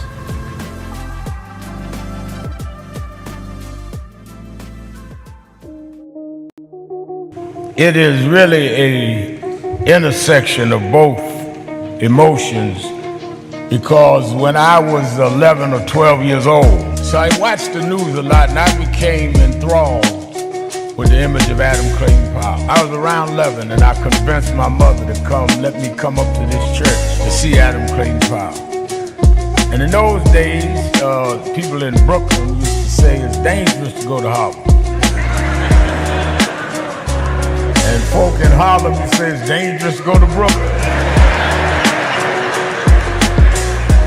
Now, to 135th Street, and I came, sat right back there, and Adam Clayton Powell walked down this platform. And I remember after the church, in those days, Johnson, the pastor's study was right inside with the plexiglass, and I knocked on the door, and I told the secretary I wanted to meet Reverend Powell. She looked down this little 11-year-old boy. She said, "Really?" She said, "Who did I say?" I said, "Reverend Al Sharpton." Platform means dignity. Means we're gonna walk side by side with you, or through you. We're gonna be with dignity and integrity. We don't want any more than you have, and we're not gonna accept any less than you have. That's my thought.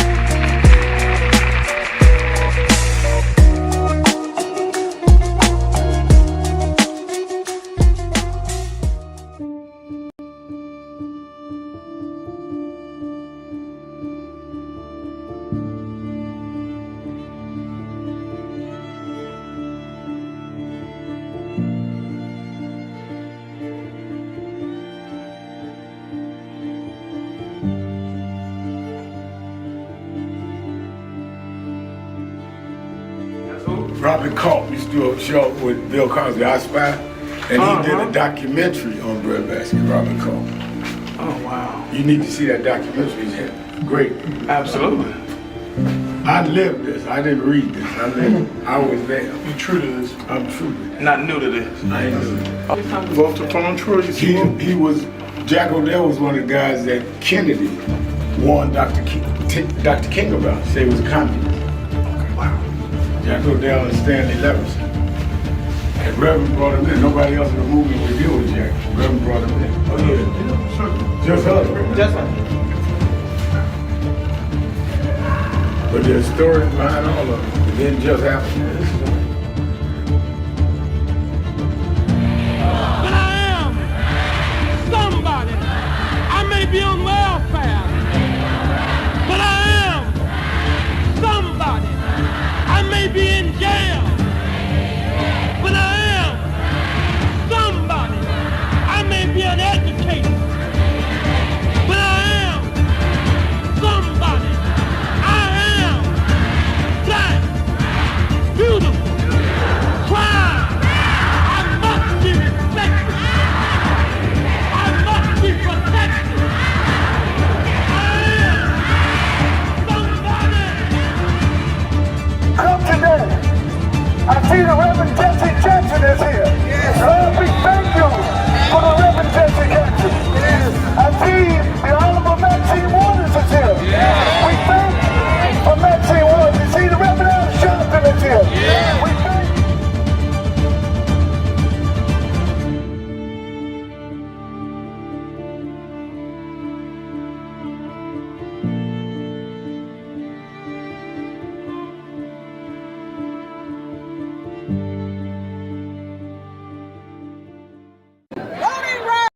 Voting rights.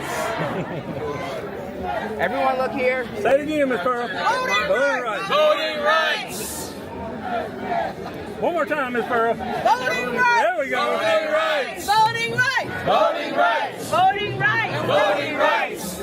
When do we want it? Now. When do we need it? Now. Yesterday. What do we want? Voting rights. When do we need it? Now. What do we want? Voting rights. When do we need it? Now. No justice! No justice! 62 years ago today, Martin marched in Washington. 62 years later, the dream is not dead.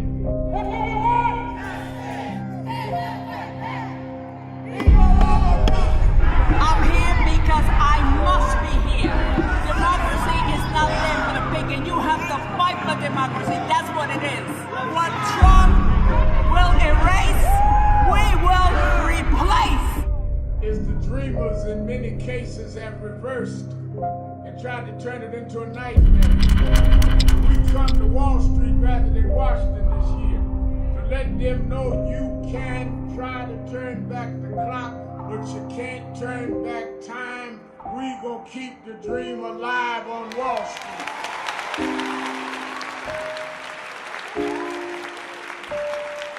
That I want to end. He talked about the dry bones in the valley. Don't take that. The only reason that the wind could blow life into the bones is because at some point they had to be connected. If the wind had blown into a disconnected body, it still wouldn't have worked. So before he prophesied to the wind, they had to first get the foot bone to connect to the ankle bone, and the ankle bone to the calf bone, and to the knee bone, and the knee bone to the thigh bone. If we are to prophesy to the wind, we must first connect this body. We must connect Eddie Long to Farrakhan and Cornel West to Elders and Lowry to Sharpton. If we can connect this body, then God will blow the breath of life into our community. But as long as we are disconnected, the wind can't blow because it's blowing on disconnected dry bones. But the good news is that we're the children of people that have been through worse than this, and we're still here. So even though I get despondent, I don't ever get depressed, because I want the world to know you won't beat us, because we're the children of those that took the worst form of slavery and brutality that ever lived, that ever existed. Our parents survived the Middle Passage. Only the strong got here, and then we lost our name, our culture, our religion, and we're still here. But you don't know who we are. We're the children of Chaka Zulu. We're the children of Mary McLeod Bethune. We're the children of Marcus Garvey. We're the children of Martin Luther King. We'll be here. We were first and we'll be last. We know who we are.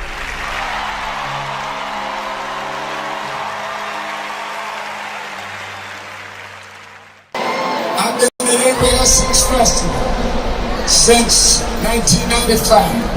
I came that year with my mentor, and we spoke. Well, he died in February this year, but I want to continue what he taught us, because even when times look bad, even when they look dark, I remember what my mentor taught me, Reverend Jesse Jackson. He said, keep hope alive. Even if you can't figure it out, keep hope alive. Even if it doesn't look like you can make it, keep hope alive. And Reverend Jesse Jackson said that with me tonight. Let them know on July 4th from New Orleans, keep hope alive. Keep hope alive. Keep hope alive. Keep hope alive. Keep it real. Keeping it real. I am your host, Reverend Al Sharpton. Attorney Jennifer Jones Austin is our co-host. Jenny, I want to ask you a legal question. I'm going back to the phones. The news broke, I suppose, last night that there was a reference given to the Justice Department to investigate Jack Smith, who many of us might remember was the one that was prosecuting Donald Trump for interfering or trying to interfere with the election count in Georgia and other criminal accusations, and it was dropped when he won the election. The Justice Department dropped it. I think it is interesting to me now that they're going after him. How do you read that as a lawyer? I mean, I know you can indict a ham sandwich if you want to, but I mean, there seems to me to be a very obvious vindictiveness about this. You know, I shouldn't do this as a lawyer, but I'm going to do it anyway. Anytime I've come to appreciate that anytime I see Jim Jordan, the Republican from Ohio who is the chair of the House Judiciary, anytime I see him leading anything or talking about anything, I have to appreciate that it will be filled with a whole lot of mythical statements, unwarranted, unfounded, unsubstantiated statements of the fact that he is essentially the one who is pushing this and is urging the Justice Department to launch a criminal investigation into Special Counsel Jack Smith, alleging that he I think they said he said last night, I think I read that they said he made willful, intentional false statements. This is what Jim Jordan does every time you hear him, lead a congressional hearing. And so it's just yet another example, and it will be seen as such by the public, yet another example of the Trump administration's efforts to essentially malign and mischaracterize, the actions of people who have sought to uphold the law, especially when it comes to Donald Trump and his cronies and the wrongful actions that they've undertaken. So, we'll see once again whether or not it gets anywhere. You remember, you've got to have an investigation. Then the evidence would be turned over to a grand jury to see whether or not they would indict. We'll see where this goes. We don't know just yet, but it's just yet another example of how Trump has used the Justice Department in a way that is wholly inappropriate. It's supposed to be separation of powers, but he's used it to advance his, seek revenge on people who were trying to uphold the law. Let's go to Fred in Milwaukee, Wisconsin. Fred. Hey, how are you doing? Doing well. All right. There's so many things that over the week I've had a list. But first, I just want to talk about a few things. Regarding the Nolan family, and I know Attorney Crump is probably doing this, but, because a lot of smaller departments, their sheriffs are elected. And, so there's ties to the community, what relationship they have with the young men and their families. And, like I called before, I told you, I did 25 years in law enforcement. Just the offset, the start of it doesn't sound right. But when it comes to the investigation, what background, what do they have as far as investigating homicides, wrongful deaths, things of that nature? Those are things to be looked into relationship with that. Because if it's an elected official, with sheriff's departments throughout the country, you don't necessarily have to have any law background. You can just be popular in that city. Well, let me just say this, and you can finish, because you hit something very important. We have already begun digging on that. That's how we came up with the fact that one of them's are related to a judge there who has already said something publicly. So there's a lot that I am privy to. I'm not going to say publicly, but that came out publicly about the judge, and which just gives you evidence that we're not taking that unmindful of that at all, and especially when you're dealing in a little town like Ocean Springs. I've been going to Mississippi 40 years. I've never heard of Ocean Springs till now. So you can imagine that small Mississippi town, how much everybody knows each other and how connected they are. Yeah, no, true, and those are the things. There's so many things. So I'll just start. Yeah, when it comes to Trump and Project 2025, how I view it, Trump is like the pit bull let loose in the yard, but we got to look at who's in the house. There's dozens of people that contribute to Project 2025. You have former and retired military leaders. You have professors from the, conservative universities and think tanks. You have former, politicians that all contribute. So he's, they found somebody that is going to go out there and bark and fight and corrupt as long as he's making money. And that's the other thing when speaking of money, we have to look at, okay, you want $1 trillion for a war. Who's getting paid? Who's making the money? All this money is not going to the troops. What industries, what military weapon companies are making money, off of this? Who else is making money? Because, with the straits being closed, open, if I'm somebody going to buy stock, okay, I know it heads up. They're going to close it. They're going to shut it down. Because we got to remember when, he kidnapped the president of Venezuela, he contacted oil companies before he notified the government, the Congress and Senate, So we really have to look at, also these other people too, because they're all out here getting paid, getting rich. And the last thing I was going to say, just for, this upcoming election, with I hear a lot of talk with the Democrats, socialists. There was a brother who spoke the other day, and he said, we have some social programs, so the Social Security, Medicare. I hope that, instead of just back and forth, let's get together, discuss, do like the Republicans. They keep their in-house fighting hushed for the most part, and they work something out and band together for the good of all to get Trump this corrupt Justice Department, because there is none. You haven't heard one thing about the Justice Department looking at, hey, maybe we'll keep a look on the Nolan situation. They're not going to say anything. They're going after universities for DEI, and it's just frustrating. So I thank you. I'll be in Washington, D.C. My family, we're coming for the march. But, this is a corrupt law enforcement as far as the federal government, and it trickles down to the mindset of local law enforcement agencies, what they do, and how they handle and deal with people. Because you have officers that I've always lived in the community, worked in the community, active in the community, talked to the community, how to deal with police, what to do when confronted with the police, how to file complaints.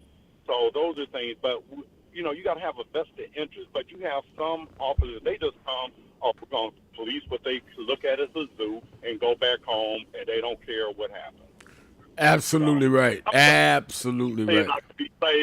There's so many things I could be saying. I got like 3 pages of notes for the last 2 weeks. All right. Well, keep calling in. I like you deal with very specific, concise things, and thank you for calling in. And I'm looking for you and your family at the march. Make sure you say who you are, brother. Fred, I'd like to meet you and your family. Let's take a break. Be right back. Keeping it real. Shopton. Jones Austin. Be right back.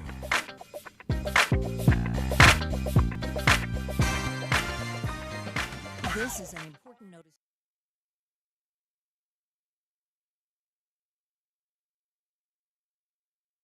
So we are fighting. That's why I said to deal with this DEI situation, you must be disciplined and do study, because unless you do structural change, we'll keep coming right back to this over and over again. I spoke Wednesday night at Yale University, and I told them students, some of those brightest students in the country, Yale, Harvard, I spoke at Yale, and told them there is a structural problem, which is why Trump and Vance and President Elon Musk, they can come in and put us backward because the structure was never corrected. They walk in the door and say NDI, because structurally they can make that stand. We've got to break the corporate world from doing it and then straighten out the structure of how this country is.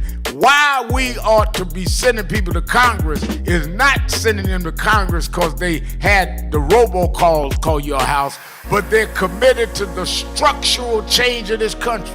What Trump is successful on is playing on a weak structure, so he can make it go either way. It should not be so unclear that you can play the game either set away. It must be firm that you got to repair the damage done to the children of the slave and straighten out the structure that we are not 3/5 human. We are full human beings that built this country and never got paid. That's what reparations is.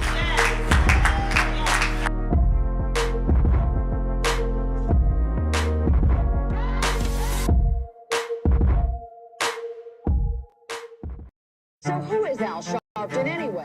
Who is this 33-year-old preacher without a church? A number of black New Yorkers as well. He is little more than a pudgy exhibitionist who can be counted on to show up, bullhorn in hand, at every racial incident.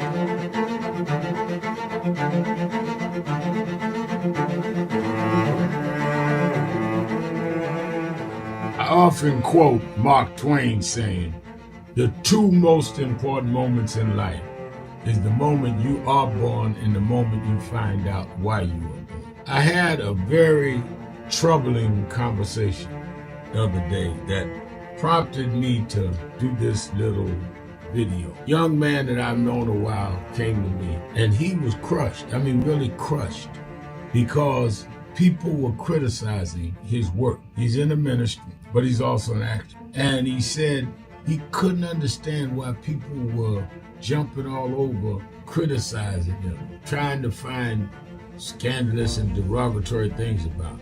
And I told him, I said, you know, you're very young. You don't know the road I've traveled. They call me everything but a child of God. A blabbermouth, a loudmouth, too flamboyant, an agitator, a racist, I had to know. Yeah, right. I was not defined by how others saw me. I was defined by how I saw myself and whether I was being true to myself. Some of you watching this don't like me. And it doesn't matter as long as I know what I'm doing and I like me for being real.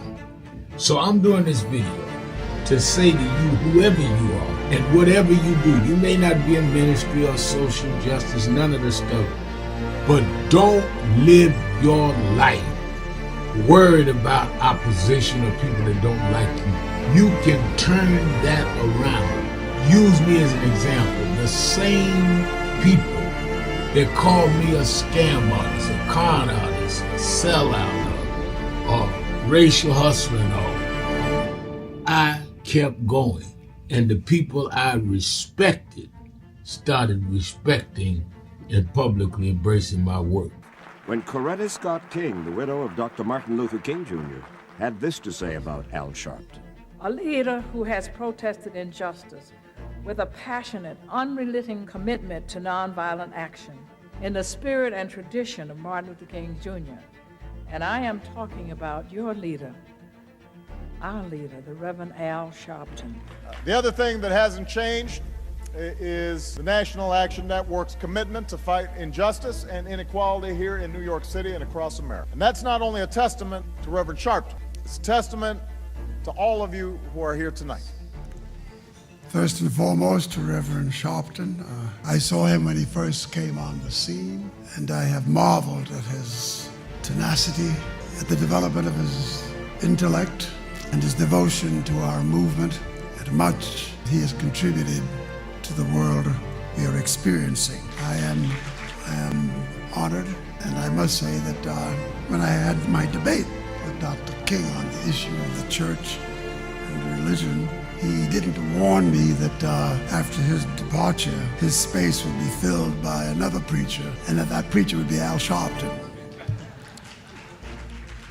All you want in life is people that matter to you to say you did all right. And more important, that you can look in the mirror and say you did all right. Thank you, Rev. Thanks for that introduction. Look, we've known each other for a long time. I'm grateful not only for your leadership and partnership, but quite frankly, more importantly, for your friendship. And thanks to all of you, members of our nation's most important civil rights organization. You have been, over all of your years, such an extraordinary leader. You are a voice of truth, a voice of conscience, a voice of practicality around what we must address and what we can do. And I thank you so much for your friendship. I remember that most of the youth around Al's age, he was about 12, wanted to be like Connie Hawkins, a great basketball player, legend, or Earl the Pearl, or Clyde Frazier. Al wanted to be like Adam Powell, a powerful preacher with a social justice gospel. He was very close to, at that time, the Reverend William Augustus Jones, powerful preacher and social justice advocate, and Reverend Gardner Taylor stayed right down the street, and Bishop Washington, whose church he came from, and Reverend Sandy Ray. He wanted to be like these giant preachers. He wanted them to have the edge, however, of the King's social justice dimension. He wanted to be like them, now he's one of them. Perhaps taller than most of them because of the risks he has taken and the reward God has given him with his gift. I remember so well that first escorted him to jail. He was around 13 years old with the jail fighting the ANP. He was in the lineage of our struggle. He grew up in it. We didn't just see him on TV one night. He didn't happen. He came bottom up, not top down. Keeping it real. I'm your host, Reverend Al Sharpton. Attorney Jennifer Jones Austin is our co-host. Don't forget, watch Politics Nation with Al Sharpton live at 5 p.m. Eastern Time, Saturday and Sunday on MS Now. In fact, I will say we're going to start the countdown this weekend. Jenny, is the countdown. It'll be 100 days to the election. Starting this weekend, I'm going to have on some of the officials on what the election means specifically for our community, how we're going to protect ourselves against tampering, how we deal with the internal battles that need to be dealt with. You're going to want to see both nights. I'll announce tomorrow all the guests. I know one of them will be Hakeem Jeffries will be with me this weekend, and others.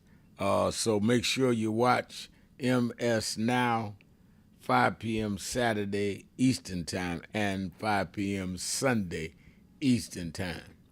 Also, you that are in the New York area, we're at the Saturday Action Rally at the House of Justice, 9 a.m. to 11 a.m., and you can watch it live on nationalactionnetwork.net, or you can watch it on Impact Television, YouTube/NAN or AME Zion Network. But lastly, the march, and as Fred said, him and his family's coming. You and yours need to come. And That's right. I think everybody, we need to have a huge statement from our community. August 28th, in 63, they could put 250,000 people there. We are facing them trying to dislocate or try to dissolve, I guess is a better word, what was established with voting rights and civil rights acts. And so we got to have that number and more. August 28th, do you want to know what buses are leading near you, or do you want to organize a bus? Whatever you need, you can sign up now at www.nationalactionnetwork.net or call the toll-free number at 1-877-626-4651, 1-877-626-4651. And people say, I got time, Rem, it's just July 23rd. No, if we're going to do buses for you or get you connected on a bus, we ain't got time. We're doing that now. You can't start a week before March and move these kinds of numbers. All right, it's Policy Day. Let's go to Todd in Cleveland, Ohio. Todd, you're keeping it real with Sharpton and Jones Austin. Reverend Al Sharpton, Jennifer Jones Austin. I read this report on the Federal Public Defender's Office that caught my attention earlier this week. and I was wondering, had you spent any energy in the last couple of years working with people that are lobbying to get money into the federal public defender's office so that more people can receive those types of services? I've done work at the local level, but not at the federal level.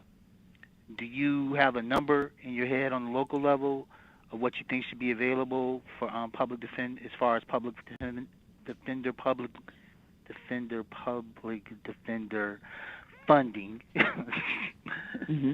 in the New York City area? Yeah, I've had various numbers because it depends upon what type of cases we're talking about and the need. So, like when I think about public defending, it's everything from criminal defense to defense against housing, potential housing evictions.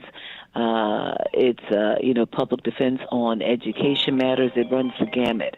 So I'm not quite sure if there's anything in particular you're talking about, but we look at it at the state level, like how much money we need for legal aid, how much we need from the city, that type of thing. Is this a constitutional right to have a public defender? Yeah, it is. Hold on. Yeah, absolutely.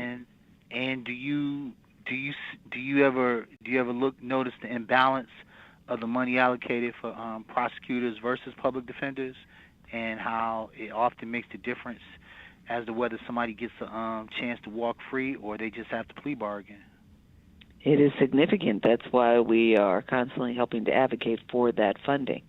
But absolutely, and also the money both for the defense in terms of the casework that need to be done, all the materials, documentation, and then what we're paying actual public defenders. Yeah. Candace Jackson Akawumi, 7th District Judge.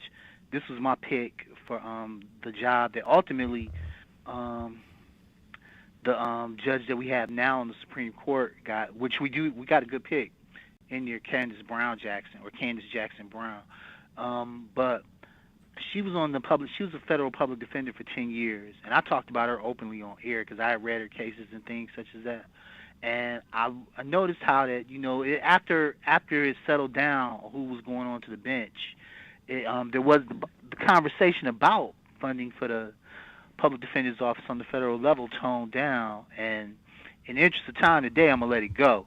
But at some other time, I'd like to have a conversation on air about the necessity to fund on a closer to equal level the public defender's office on the federal level and balance it with the money that's allocated for the prosecutors. A lot of people, the federal government has a 97% or 90+% success rate, and a lot of those people are guilty, but a lot of those people aren't guilty to the point where they should be sentenced to the level that they're sentenced. And public defender's office is there to pad that so that doesn't happen, but they don't have the funding. They just don't have the funding. No further comment. I don't disagree. Yeah, I think that there's no disagreement on any either of us here. I think that thank you for your call, Todd. I think that, Jenny, is why it is important that we vote. And those that are running around that are trying to sell our community, promote this vote don't matter, and we ain't voting unless we get this, that, or the other, which in and of itself is a contradiction, because how you gonna get something if you don't vote for the people that are gonna give it to you? I think that when you look at, for example, the case that we're dealing with in Mississippi, well, the fact that we having to challenge the local law enforcement is political. That's how they there. 43% of the state is black. Why are we still dealing with all white officers, all white medical examiners all over the state? We need to use our numbers.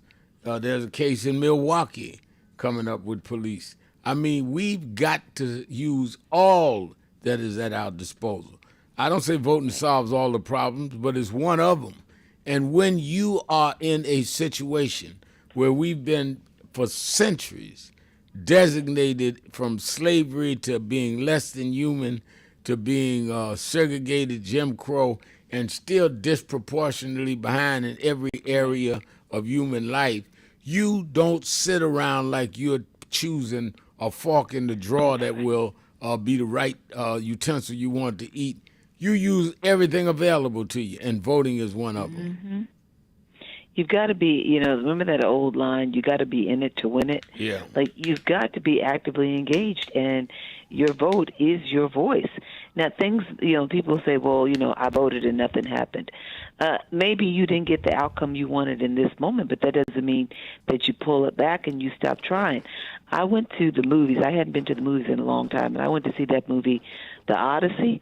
It was a good movie, but before the movie came on, there was a preview for a movie that's coming out in the fall, starring, well, I shouldn't say starring, it's a life story of Sylvester Stallone and the making of Rocky. And I didn't know, maybe you know this, but Sylvester Stallone was a starving actor. He wanted a break, and nobody would give him a break. And a friend said to him, well, then, you know what, maybe you got to write your own script. And he wrote the story of Rocky. And then he took it to people.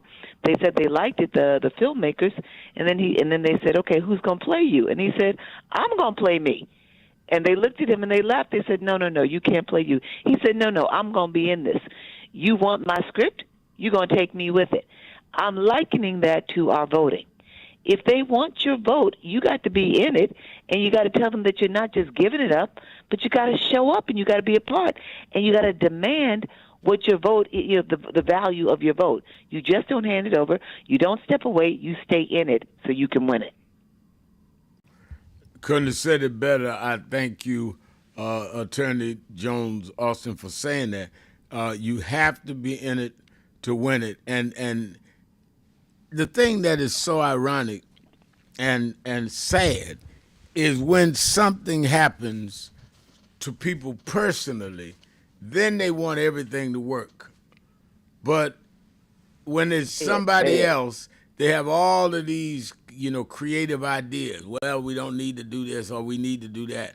But when it is your child or your daddy or mama, you want, why can't the elected officials do this? Well, where's the civil rights guy and all of that? And I'm asking people, don't wait till you hit home for you to become involved, conscious, and proactive. Let me thank Attorney Jennifer Jones Austin. Let me thank all of you that called in, listened in. You that called in and couldn't get through but hung in there anyhow. Remember, whatever you do, wherever you go, however you feel, tell somebody, tell anybody, tell everybody. Reverend Al told you personally, keep it real. Keep it real. Keep it real. I'll talk.